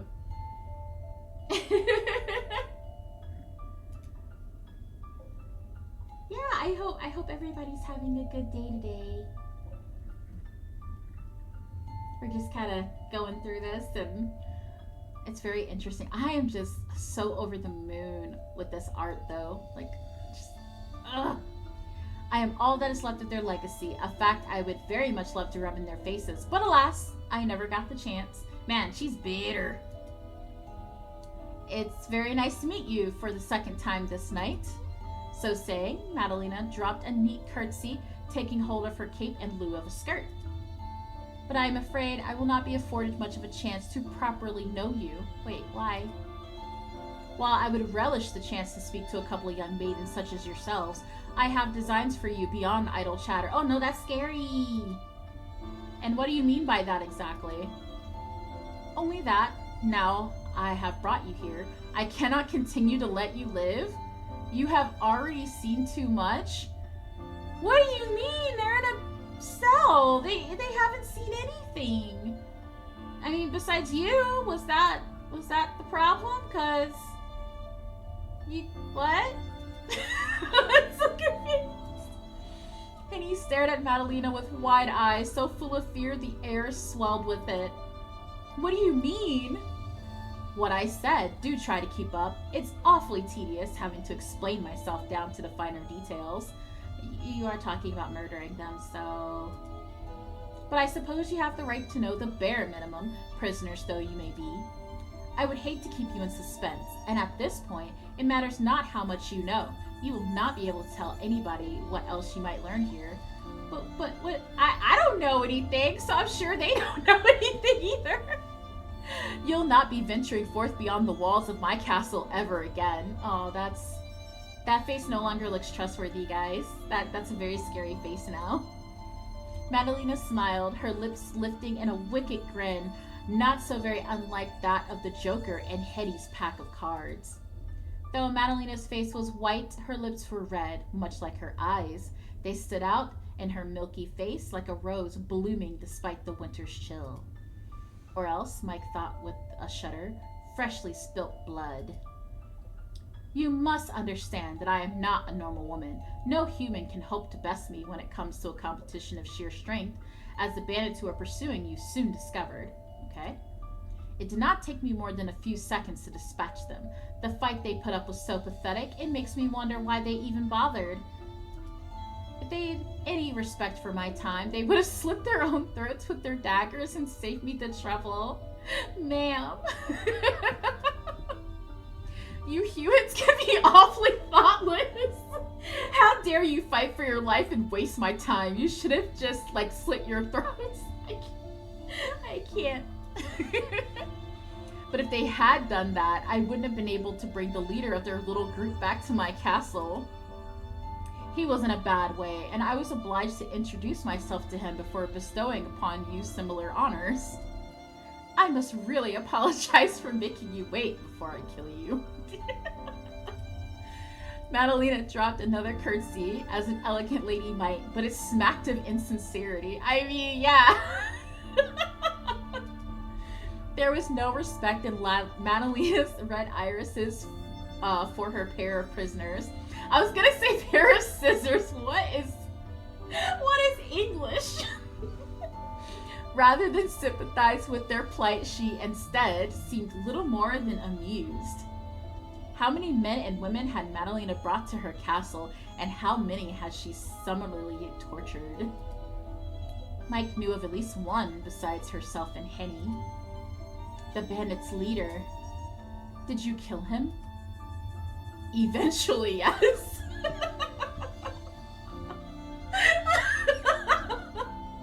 I don't know why that was so funny.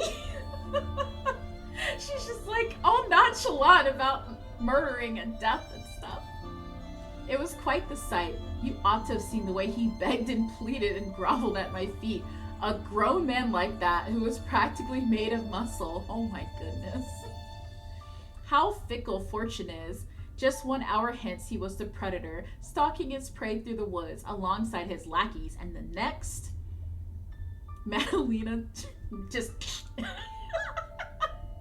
Madalena drew a hand across her neck, and the unequivocal universal gesture of a slit throat. Well, what goes around comes around. He got what he deserved, and his screams really were exquisite. Did you perchance happen to hear them? He was being rather loud.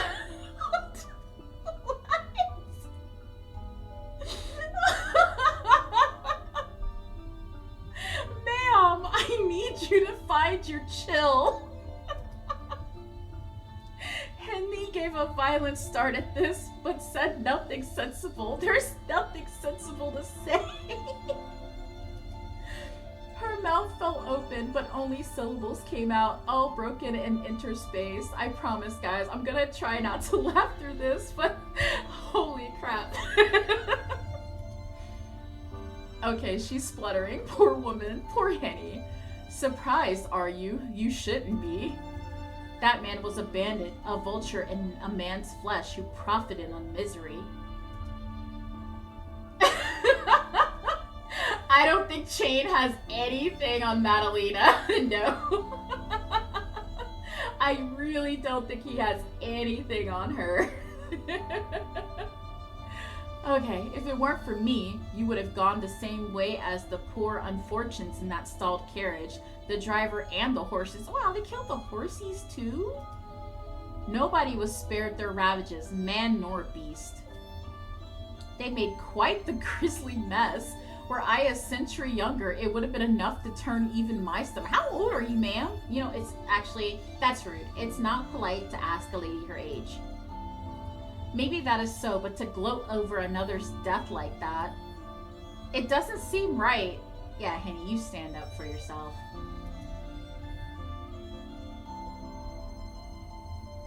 No, Chain, no, Chain was really creepy in a different way. Like, she's just scary and intimidating. He was creeptacular. Henny says that she's twisted, which she is. She's very twisted. If I'm twisted, that is only because of this world. I don't know, man. I don't know how much you can blame the world for what you just said. Madalena began, but then paused. A momentary furrow captured her white, smooth brow, but soon it straightened out, as though nothing of note had occurred. Well, never mind that. I do not wish to spout cliches about good and evil. I would begin to bore myself. The fact of the matter is, that man got what he deserved, as did his compatriots. I took great pains to ensure that. I mean, okay. I paid that brigand back twofold for what he did to you. But you're gonna kill them, so... Did you know that he tried to be stoic in the beginning? Humans often are. Human males in particular.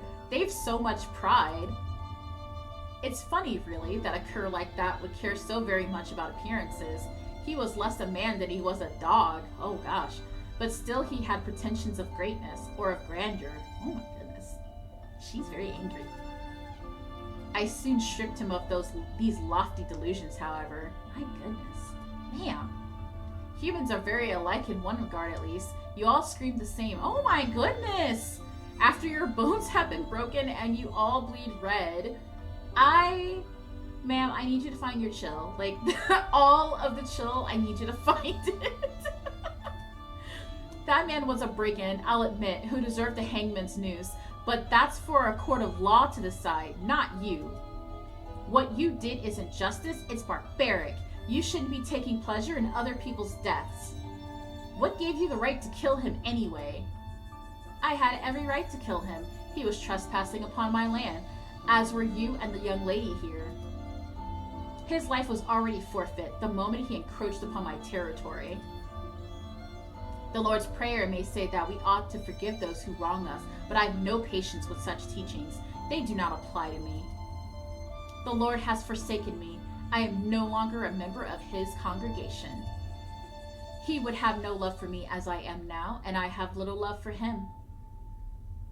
I cannot conceive how he would have let me suffer so if he truly existed. Sometimes I do wonder. So you mean to add blasphemy to your list of crimes? Oh, I've done far, far worse than that in my time. The morals of you good, sententious churchgoers do not apply to me. I am not of your kind. I am a drinker of blood who walks the... You keep giving them I guess because you're going to kill them anyway, but if they didn't know anything, now they really know stuff because you're telling them everything. I am a drinker of blood who walks the night. I have been alive for over a century, though my life is very different to yours and your mistress's. I doubt you can understand me, and neither do I want you to. I've no desire to understand you either. There would be no point. We are much too different. A drinker of blood? But that would make you a vampire? It was Mike who offered forth this label as Henny's voice faltered. Mike was an ardent devourer of books, and she had read before of such shadowy denizens of the night, much to her mother's chagrin. I know I'm saying that wrong, but it's okay. We're just gonna keep checking. Lady Von Essen had thought that Mike, as a well-bred young woman, ought not to read at all. It will only excite your mind, dear, but should instead busy herself with embroidery. Poor Mike. It sounds like she was kind of a tomboy, and her mom was like, no! None of that! You're a lady! And that makes me sad for her. Mike, however, had always preferred books to busy work, particularly work which involved needles, and she found herself returning to stories time and time again whenever she needed a break from her own dreary life. It sounded like she was probably a creative person, and she just wasn't allowed to be that. Mike had read all manner of books over the years, but she preferred adventure stories full of mystery, intrigue, and yes, even murder. Mike knew from her reading that vampires were nocturnal creatures, often aristocratic, who shunned the sunlight, dwelt in ruinous castles, and supped upon the lifeblood of fair maidens. And we have 2 fair maidens right here. Oh, we're getting another close-up! Yes, Mike thought, in an oddly detached manner. That did make sense. She had sensed there was something strange about Madalena when first their eyes had met. Mike's blue, Madalena's a shocking scarlet. Madalena really must have been a vampire. It all made sense, at least it would have, had Mike been a heroine in one of her novels. But life, Mike reminded herself, was not akin to a story. Mike might have consumed the books like a starving man, but she had sense enough to know that the words written within the pages of adventure stories were all schemes of fiction. Vampires ought to have remained within the realms of make-believe. They had no business walking about as humans did, made of cold, unfeeling flesh with hearts which no longer beat. They were supposed to be constructs, mere figments of fancy. But Madalena was real, undoubtedly so, unless, Mike thought, striking her head had addled her, and unsettling though she was, Mike did not take her for a liar. Her confession had sounded quite sincere. Yes, that is correct. I am a vampire, and this castle is my territory, that and the woods that surround you, and you trespassed! You wandered into my domain, you hopeless little lambs, while on the run from those awful bandits. I know none of this is your fault, and I've no quibbles with you. I am not blaming you for what occurred tonight. There. See how fair I am? I am too nice by half. Too nice for my own good cause. You have been awfully surly with me, the both of you, but I've only ever been polite. Ma'am, are you gaslighting them? I would even let you go if I could. Dispatching of brigands is one thing, but I take no pleasure in harming young ladies. But I feared that would be foolhardy. I cannot allow any who have wandered into my realm to leave alive. I do not want you telling tall tales. And maybe you should not have told them you are a vampire. I should snap both of your necks and be done with it, but... Madalena's red eyes found Mike's and then held them. Her smile, which hitherto had seemed so easy, faded, and once more her brow furrowed. That's a very intense frown. Look at them brows, man. That's intense. You don't seem to be a mere peasant. Madalena delivered this judgment softly, but something dark seemed to throb beneath her words, something sinister. I can tell from your clothes, dirtied though they are, that you are from a wealthy background. Your voice and your bearing. Yes, even the way you look at me. All suggests you are, in fact, a lady. Would I be correct in that assessment? Why do you ask?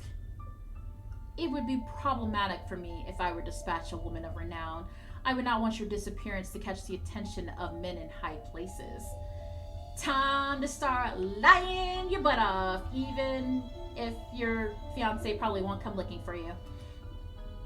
If they were to send out a search party into these woods, it is not wholly impossible that they would stumble upon my home. I have lived out of sight from the public eye for nigh on a century, and I have no desire to invite half of Augsburg's constabulary into my home. Lie to her!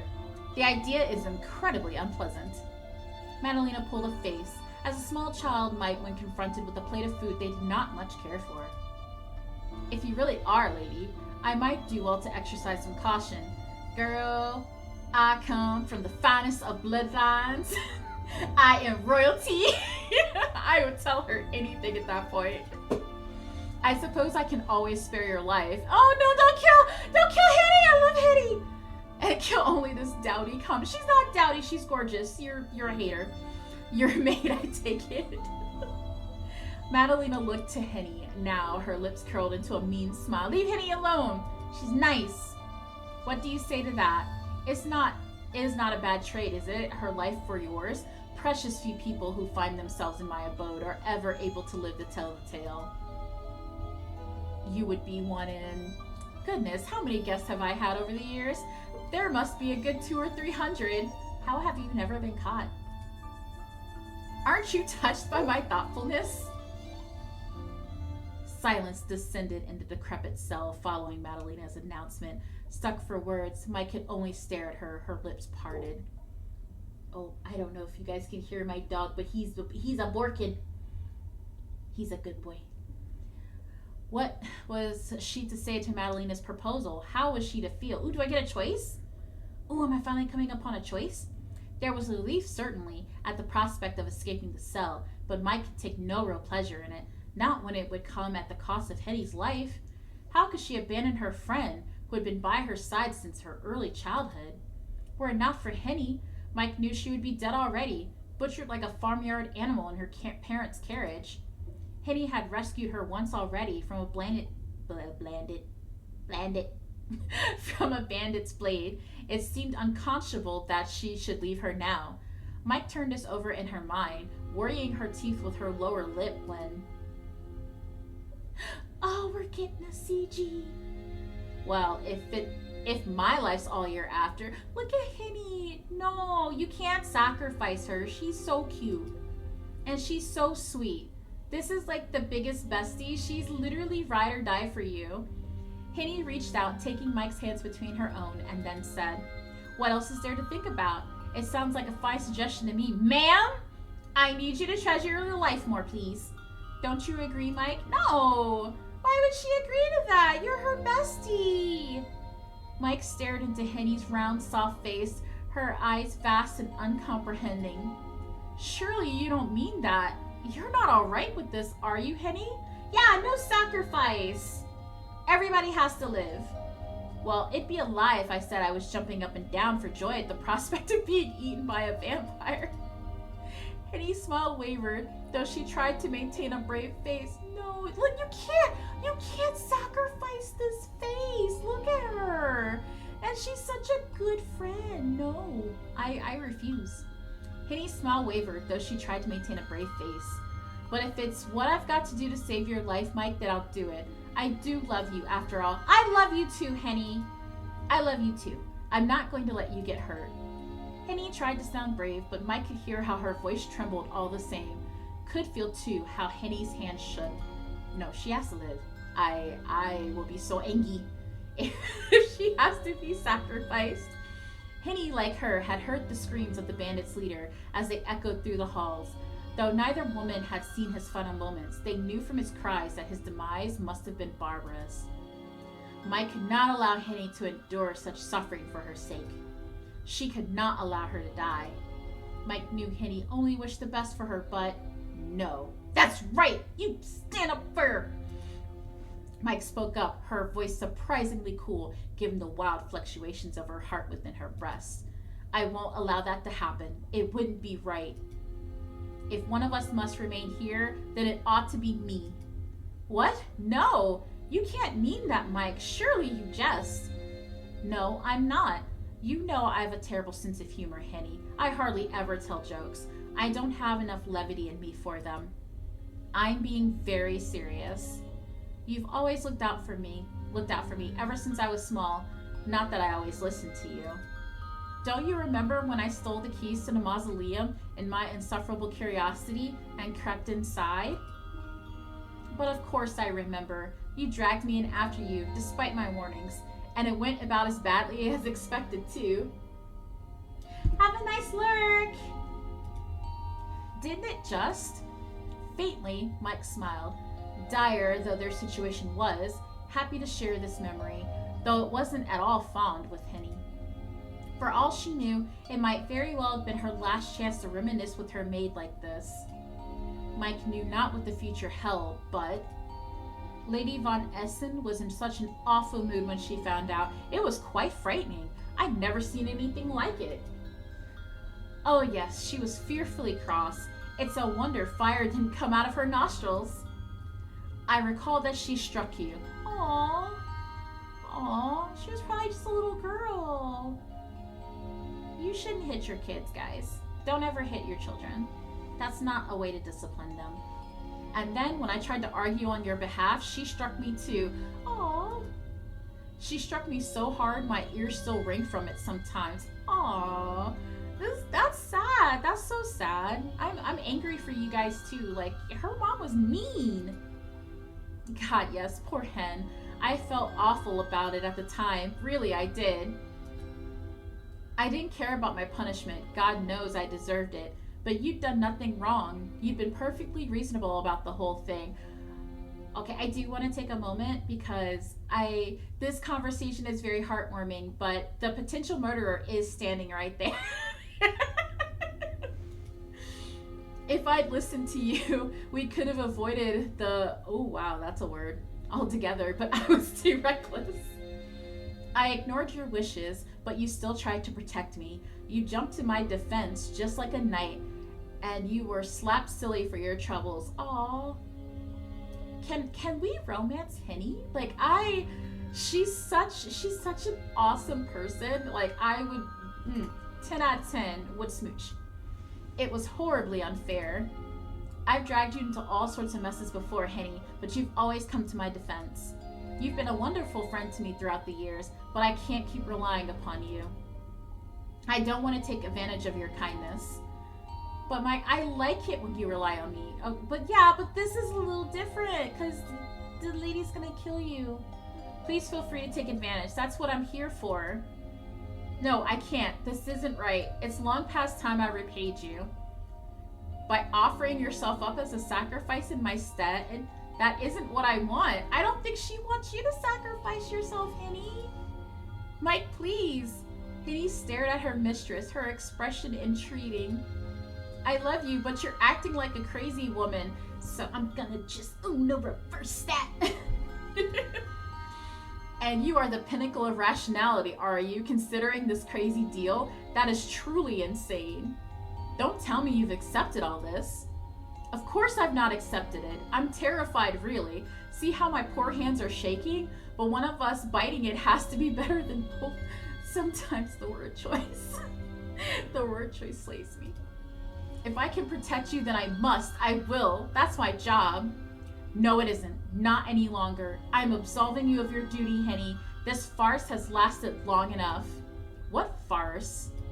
You know what I mean. Madalena. Yes? I love how she's just been patiently waiting while they had this conversation. Madalena looked between the two women, a coy smile playing about her lips. Have you quite finished with your little quarrel? I must confess, I was beginning to feel rather left out. My apologies. I will endeavor not to be so rude in the future to my hostess. Mike dipped her head in a gesture of esteem, one not so very dissimilar to the way Henny was bidden to bob around her mother. Mike knew she could not afford to anger Madalena. If Mike was to save Henny, she would be obliged to beg and bow and scrape. Fortunately, begging and bowing were not beyond Mike's means, even though she was a lady. She was no stranger to scraping either, having tearfully entreated her parents to reconsider her marriage prospects. She had failed on that score, but she did not intend to fail now. She knew what she must say. It seemed a stretch that Madalena would believe her, but if she did... I feel you are laboring under a misapprehension, Lady Madalena. Your reasoning is sound. There would indeed be a ruckus if a noblewoman was to go missing, but your application is not. I am not a lady, you see, but my companion is. Oh? Madalena raised an eyebrow. Then you mean to say that you are the maid and this lumpen No! We are not fat-shaming! No! That is rude, ma'am! Here is the mistress. That is not nice. Henny is so gorgeous. I will not tolerate disrespect of Henny in this game. That is correct, yes. I know I am dressed as a lady, albeit a disgraced one, but that was part of Lord and Lady Von Essen's ruse. While traveling, they often have me dressed as a lady, while Henny, that is to say Henrique, dresses as a maid. It is a means of subterfuge so that, if our carriage were to be attacked by bandits, I am the one who would be in harm's way, rather than my mistress. There's no way anyone would reasonably believe that if they just took one look at Henny. Like, the game took at least 10 minutes to let us know that Henny was definitely a maid because of how she looked, how her hands are. She was definitely not of lady stock, quote unquote. But we'll see. Only a truly desperate bandit would rummage through the pockets of a maid, especially when she is with her lady. What? Mike, that's... Henny began, but Mike cut her off. She was warming to her ruse, despite the chill which infused the air, and she found she could not still her tongue, not until she had delivered her whole address. Lady Henrique is the one whom will be missed in Augsburg, not I. She has a fiancé waiting for her, you know, and he is a very important man. He's also pretty hot, so, I mean... If she doesn't arrive before the dawning of the next day, he will be certain to send out a search party for her. You would not want that, would you? Madalena pondered Mike's tall tale for a few moments, one gloved hand resting upon her hip. As she thought, Mike stared at her, compelling her through sheer force of will to accept her tale at face value. It was patently unbelievable of this, Mike knew, but she need not convince the whole jury. She only needed to convince Madalena. An age seemed to pass, during which nobody spoke until... Oh, very well. If that's how it is, then I suppose I have no choice. You may leave my abode, Lady Heinrich. Here, Madalena dropped another Ephesus curtsy? Ugh. If that is indeed your real name. I will grant you the chance to reunite with your fiancé in Augsburg, who must be awaiting you with no shortage of anticipation. Who wouldn't, after all, wish to dote upon a maiden as fair and fine as yourself? That's right! That's right! You freaking give her compliments because she's beautiful. Your surprisingly well-spoken maid, however, will be bidden to remain by my side. Do we have a deal? Yes, I would do anything to ensure Lady Heinrich's safety. Oh, most assuredly. You would not consent to acting as a decoy on her behalf if you didn't care. What a wonderful friendship you women have. It is quite special, really, particularly given the disparity in your social statuses. Now, come along, Lady Heinrich. It was very lovely to make your acquaintance, but now I fear I must cut our meeting short. Let me escort you to the front door. It's the least I can do for a woman of your lofty status. What? Mike, no! Henny cried, but in vain. Madalena was soon upon her, her pale fingers winding tight about her wrist. Mike, please stop this. Tell her the truth. I'm sorry, Hen, but... Abashed, Mike dropped her gaze to the stone floor. Though she had given her life for Henny's sake, she found she could not meet her friend's gaze as she was dragged bodily from the prison cell they both inhabited. Oh, I hope this isn't the last time we see her. I like Henny so much. The hurt in Henny's countenance and the betrayal stung far too much. I'm so sad. Guys, I'm sad. This is how it has to be. Says who? I was willing to go along with this woman's plan, but you scuppered it up. Oh, she's mad. Oh, look at that angry face. I don't understand you at all, Mike. Why would you tell such a tissue of lies for little old me? Because, Henny, you're amazing. You are amazing. I would ride or die for you too. Madalena, please. Henny stared at Madalena all while trying and failing to dig her heels into the stone floor of her cell. Surely you can't believe my mistress. It's obvious she's lying. There's no way she isn't a lady, not with her fancy proper way of talking. Oh, no, don't cry, Henny. She's far, far more genteel than I could ever dream of being. Her mannerisms are certainly more polished than your own, yes, but perhaps this comes from years of servitude? Oh, Madalena is definitely going with the lie. You could stand to learn a thing or two from your maid, Lady Heinrich. Your fiancé won't think much of you as you are now, I'm afraid. Why, you're speaking almost like a fishwife. Now come along, let us not argue. You will give me a headache. But Mike, I can't leave her. Let me go. Henny cried anew, squirming now, but Madalena's hold upon her did not loosen. If anything, in fact, it seemed to go stronger, to such a degree that Henny screamed. Don't be mean to Henny. Henny's cries echoed throughout the cell, more unbearable than those of the bandit leader during his final moments. Oh no, I'm so sad, guys. I'm like legitimately sad for Henny. Madalena had not made Henny bleed, at least, but she was gripping her wrist so tightly, Mike feared she would snap it. Madalena had strength enough, or so Mike had been led to believe, to best even a fully grown man. Henny, who was short and dumpy, could put up little in the way of a fight. The poor maid was quite helpless before her. There was nothing which could be done, not any longer. Henny would have to leave, while Mike would remain incarcerated in this dreary cell alone. This was what Mike had wanted when she had spun her, frankly, untenable story. So why then did she feel so guilty? Because if the shoe was on the other foot, you'd feel the same way. Aww. Henny continued the protest, but Madalena remained insensible to her cries. The door of the cell was closed anew with a metallic thud, and then Mike was left sitting upon the ground as she had been 1 hour hence when she had woken, pale-faced and trembling, all alone. Time had passed at an agonizingly slow pace as Mike sat on the stone floor of her cell with her legs demurely crossed. Without Henny to cheer her, the air felt colder than it had before, the shadows darker. Madalena had taken Henny from the cell so abruptly, she had not been afforded the chance to collect her scattered playing cards. Oh, that's all she has left of Henny now. I'm so sad, guys. Now these cards were strewn upon the floor, upturned, red diamonds, red as Madalena's eyes, and cold black clubs.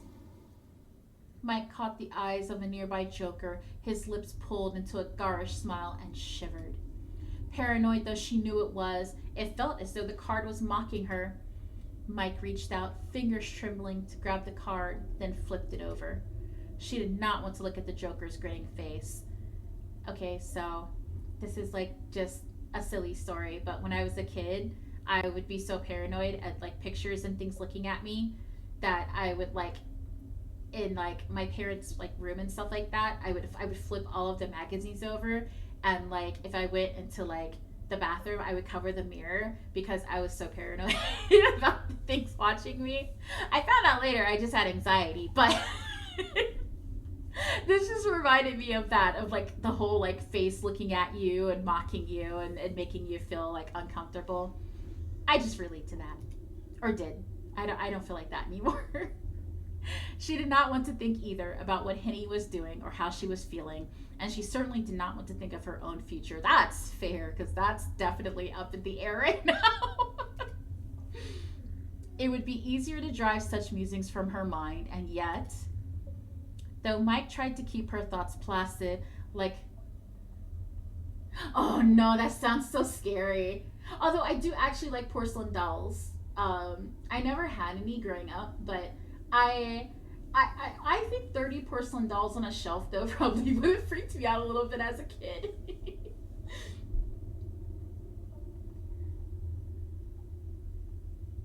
Oh no, not a light up shelf. So then they would just be like staring at you with like lights on them at night, just kind of like, hi, how you doing? Oh man, that scared the crap out of me.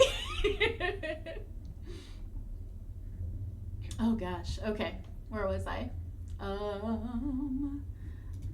Let's see, what would happen when Madalena returned? Probably not anything good, but I'm not sure because, you know, Madalena is quite capricious. Did she mean to kill Mike quickly, or would she make her suffer first? I don't know, she seems to have a soft spot for cute maidens, so you might be okay. Madalena had seemed to derive great pleasure from her torture of the bandits' leader, but she had said she did not care to harm young ladies. Yeah, see, there you go. You got an advantage. Has she meant it? Mike could only hope if Madalena did mean to kill her, she would do so quickly. She had suffered enough for one night. No, for one lifetime. And you still don't even remember, like, what happened to your parents, so that's awful. Mike, despite her heroism, did not want to die. The thought terrified her. When she imagined how Madalena might kill her, a blade to the throat perhaps, poison, drowning, strangulation, oh man, your thoughts are going haywire over here. She felt her skin, icy cold now, ripple with goose flesh. Yeah, that's fair. She did not want to be stabbed or poisoned or drowned or choked. She wanted to live. I agree with this. Mike had read stories of knights and their exploits, but she was no chivalrous sir herself. Man, I am failing at speaking things.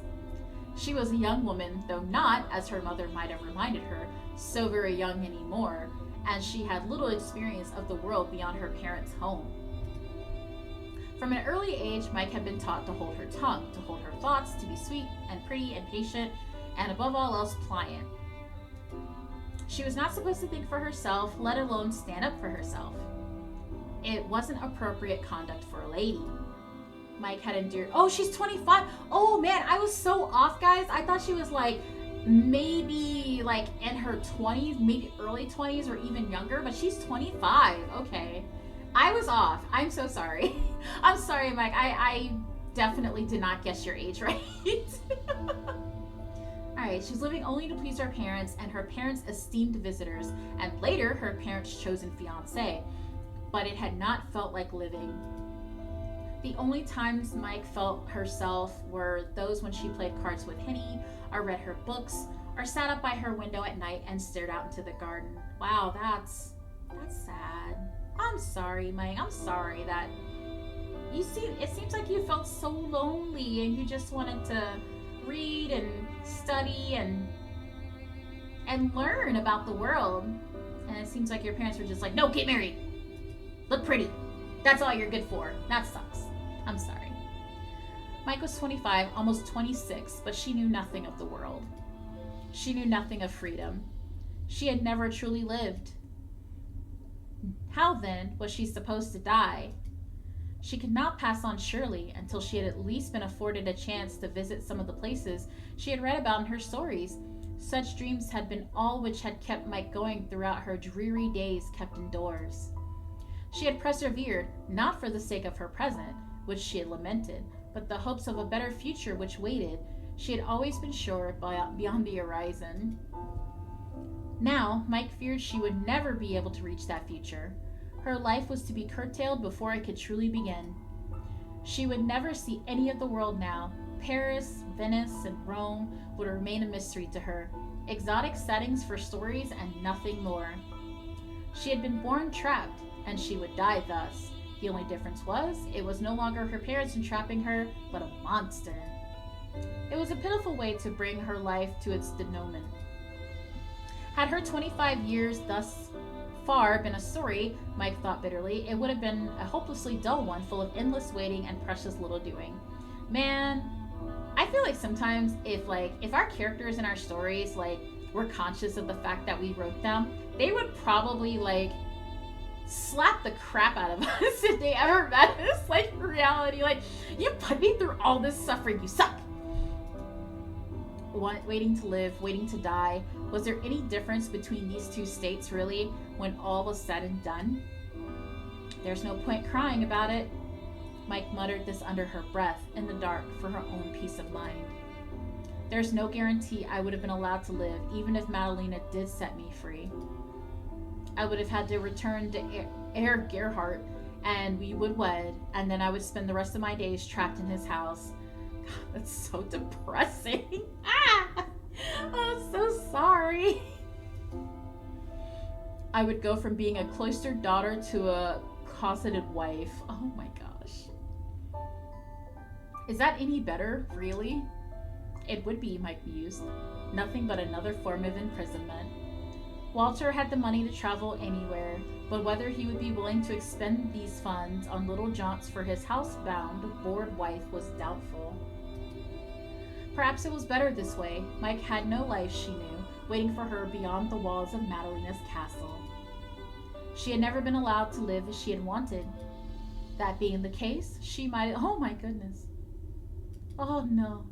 She's given up on life, guys. She is not feeling it anymore. She had nothing left to lose. There was no sense in being sad. Not really, but... Mike wiped her eyes with the back of her right arm and felt an alarming dampness against her skin. She had not expected that, but perhaps she ought to.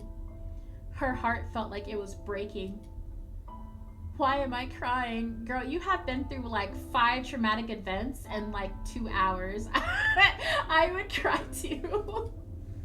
Mike brought her knees beneath her chin once more and, drawing her arms about her legs, tried to curb her tears.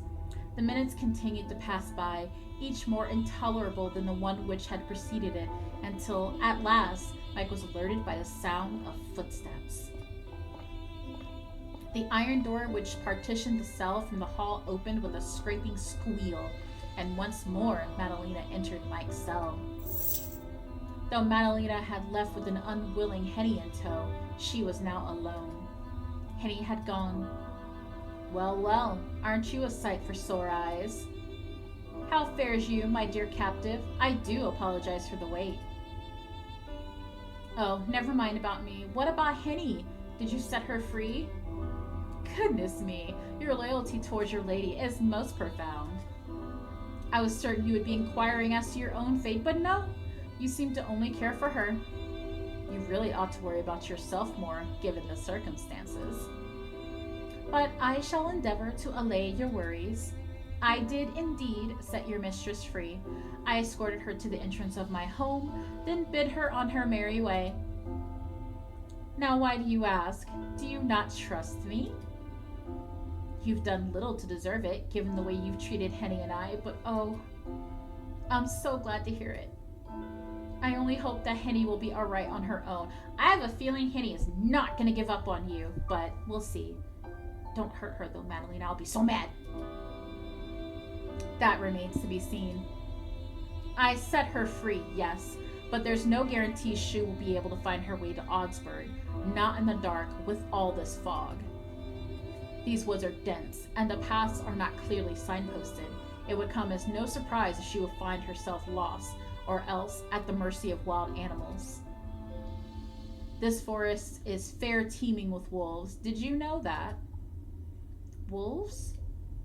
Oh yes, this forest is just as much their territory as it is mine, and they often come out at night to hunt. Bandits aren't the only thing fair ladies have to watch out for. But if your lady friend is resourceful, and luck is on her side, she should emerge from this trial unscathed. Let us hope that she'll be alright, shall we? She's so cheerful as she says, mean things to people. Mike said nothing to this, but instead dropped her gaze, her irises fixed upon her knees. Her mind turned, not to her indeterminate fate, but to Henny, who would now be staggering through the woods, wreathed in an ephemeral fog. How far away was Augsburg? Mike did not know. She had lost all sense, not only of time, but of space. The world seemed to have shrunk, until it encompassed naught but her and her cell. Being imprisoned in Magdalena's abode would spell certain death, as it had for the leader of the bandits, but Henny was not yet out of the woods, literally and metaphorically speaking. She could still meet with disaster during her attempted escape.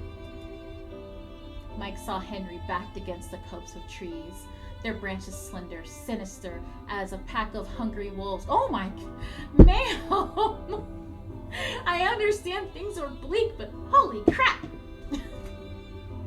This was only one possibility. Oh, this poor, poor woman. Madalena had said Henny would need luck on her side, and Henny had that in abundance if her performance in Joker was anything to be believed. She had always been better at cards than Mike. Now,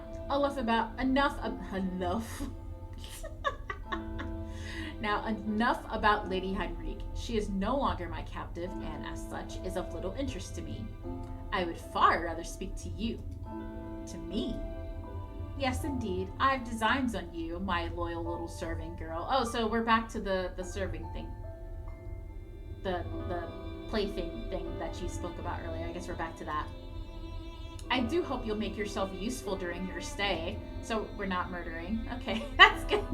That's a relief. Thanks. Designs, then you mean... Mike pressed her fingers to the base of her throat. Oh, I didn't think about that actually. About the nom nomming. That completely slipped my mind. I forgot she was a vampire. Which, I mean, that's really hard to do. Look at her. She screams, I am a vampire of the night. She could feel her pulse beating beneath the surface of her cool skin, as erratic as a rabbit's caught in a snare. Do you wish to drain me of my blood? Do you want me to drain you of your blood? What a question. Madalena tittered. How very eager you are. It is not that. Do not misunderstand. I wish only, if you mean to kill me, that you would do so quickly. I have grown sick of waiting. Oh yes, that look in your eyes is delectable. It may be more so even than your blood. Num num num. You're so very defiant. But what's this I spy? You appear to be shaking, my poor little Mike. That's because of the cold. and not because of your fright. I was able to protect my dear friend. I've nothing to be afraid of now. Then you care nothing for your own life. I've never been afforded a life. You may take it if you wish. You wouldn't be the only one. Oh, that's so sad. Aw, see? Even Madalena thinks that's sad. Look at that face. That's a sad face. Ah, yes, that is the fate, or so I have heard, of being a servant. You poor dear. Madalena's red eyes softened, and for a moment Mike wondered whether she could not see a trace of sympathy upon her captor's fair face. It lasted only a second, however, before it faded, replaced instead with a wry smile. Well, I hate to be the bearer of bad news, but I cannot comply with your request. For the moment, that is. I will drain your blood in due course, but I have no desire to do so now. The bandits I encountered earlier made for a more than satisfactory meal. I am so glutted, I do not think I could drink another drop of blood. Then you mean to draw this farce out longer still? I'll draw it out for as long as I wish until I'm sufficiently thirsty. There seems to be little sense in overindulging. Your blood would taste sweeter, I am sure, than a bandit's, but that only makes it more imperative that I save you until I truly want you. Though it was Mike's death Madalena spoke of, there seemed to be something sultry, oh my, seductive even, in the way she stressed her words. Ooh. This is a very tense situation, but we still have time for sexiness, I guess. Mike, who was unused to being wanted, found the blood pooling beneath her cheeks, despite the chill which clung to her. Oh my. How would it feel, she wondered, when Madalena brought her lips to her neck? Yo, what? This has kind of gone somewhere all of a sudden. Would it hurt? She supposed she would feel a prickling sensation as Madalena's teeth sank into her flesh, and then... Now, won't you come with me? You'll catch your death of cold staying inside this dreary cell, and then you'll be of no use to anybody. If I'm to enjoy you properly, I would prefer to do so while your body is still warm. What? Actually, yeah. That's my reaction too, Mike. What? Mike looked at Madalena, her blue eyes uncomprehending. Are you really letting me go? No, she didn't say that. She didn't say anything about letting you go. She just, said she was gonna. Okay. In a manner of speaking, yes. Though I'll only be transporting you from one prison to another. As your hostess, I don't believe that these quarters are wholly appropriate for a long-term stay, especially not for a fair maiden such as yourself. You will be in my abode for several days yet, I fear, until I have further need of you. Until then, I would like you to live in some measure of comfort. Well, that's nice of you. How unexpected. I didn't know that you were so gracious. I can be. I've hidden depths, you see, much like the forest that surrounds my humble abode. I do so hate to see you shiver so, and your skin is so pale, poor dear, you and I could almost be sisters. White skin may be fitting for us vampires, but it isn't so for maidens, not even the fairest in all the land. She makes me giggle, guys. Now please, follow me. I doubt you've any real wish to stay here languishing, unless you mean to make a further matter of yourself. No, Mike bit her lower lip. She was loath to accept kindness from Madalena, but she did raise a fair point. It was cold in her cell, and miserable alongside it. Let's not forget it is stinky! There is a stinky chamber pot sitting in the corner that smells really, really bad. I would want to leave. If she remained there overnight, it did not seem impossible that the blood in her veins might really freeze. Mike had already given up her own life. She did not want to die as a stray dog, racked with shivers. That's fair. I mean, if you won't kill me anyway, I'd rather be in a warm room than a cold, stinky room. If that is what you want from me, then I've no reason to refuse. How very biddable you are. The words which come from your mouth may be stubborn, but it seems you've experienced when it comes to following orders. Ooh, ow. Ooh. Of course I do. I'm a maid, like I said. Oh, we're gonna run with this lie for a while, I see. Yes, so you did. That would explain your civility. Part of me was hoping you might refuse, so that I would be bidden to carry you. But this is fine too. It spares me the effort. Shall we? Please lead the way. And with that, I'm going to end this here. I'm going to go ahead and save so we don't lose our space. This demo is, oh gracious. Oh. Let me, oh gosh. Okay. Okay. This demo is actually pretty long. We got like, I think I started at like 5:30ish, and it's 8 now, and so that lasted a pretty long time, and I don't think we've reached the end of it. So I'll probably continue on this demo next week, maybe. It depends, because I actually have quite a few games that I want to try out. So I thought this was going to be a little shorter, and if it was, like with the game we played yesterday, I was going to play some Paleo Pines, because that's been a lot of fun for me. But instead, I'll play it next week, or maybe I'll do a stream this Sunday. I'm not sure. I'm thinking about changing up my schedule a little bit more so that I'm online. I usually try to stream on my work from home days, so that like right after I get off work, I can just hop on the computer. But I may just try to stream, because I'm having a lot of fun with this, guys. Like, I like how you guys come in and comment or lurk or just hang out, and it's been fun learning about all these new games.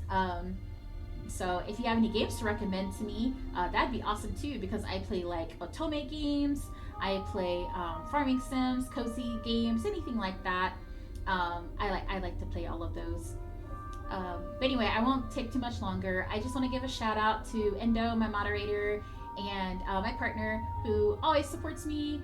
He also streams. He streams way more than I do, and he streams a variety of different games. So if you want to check him out, you're more than welcome to.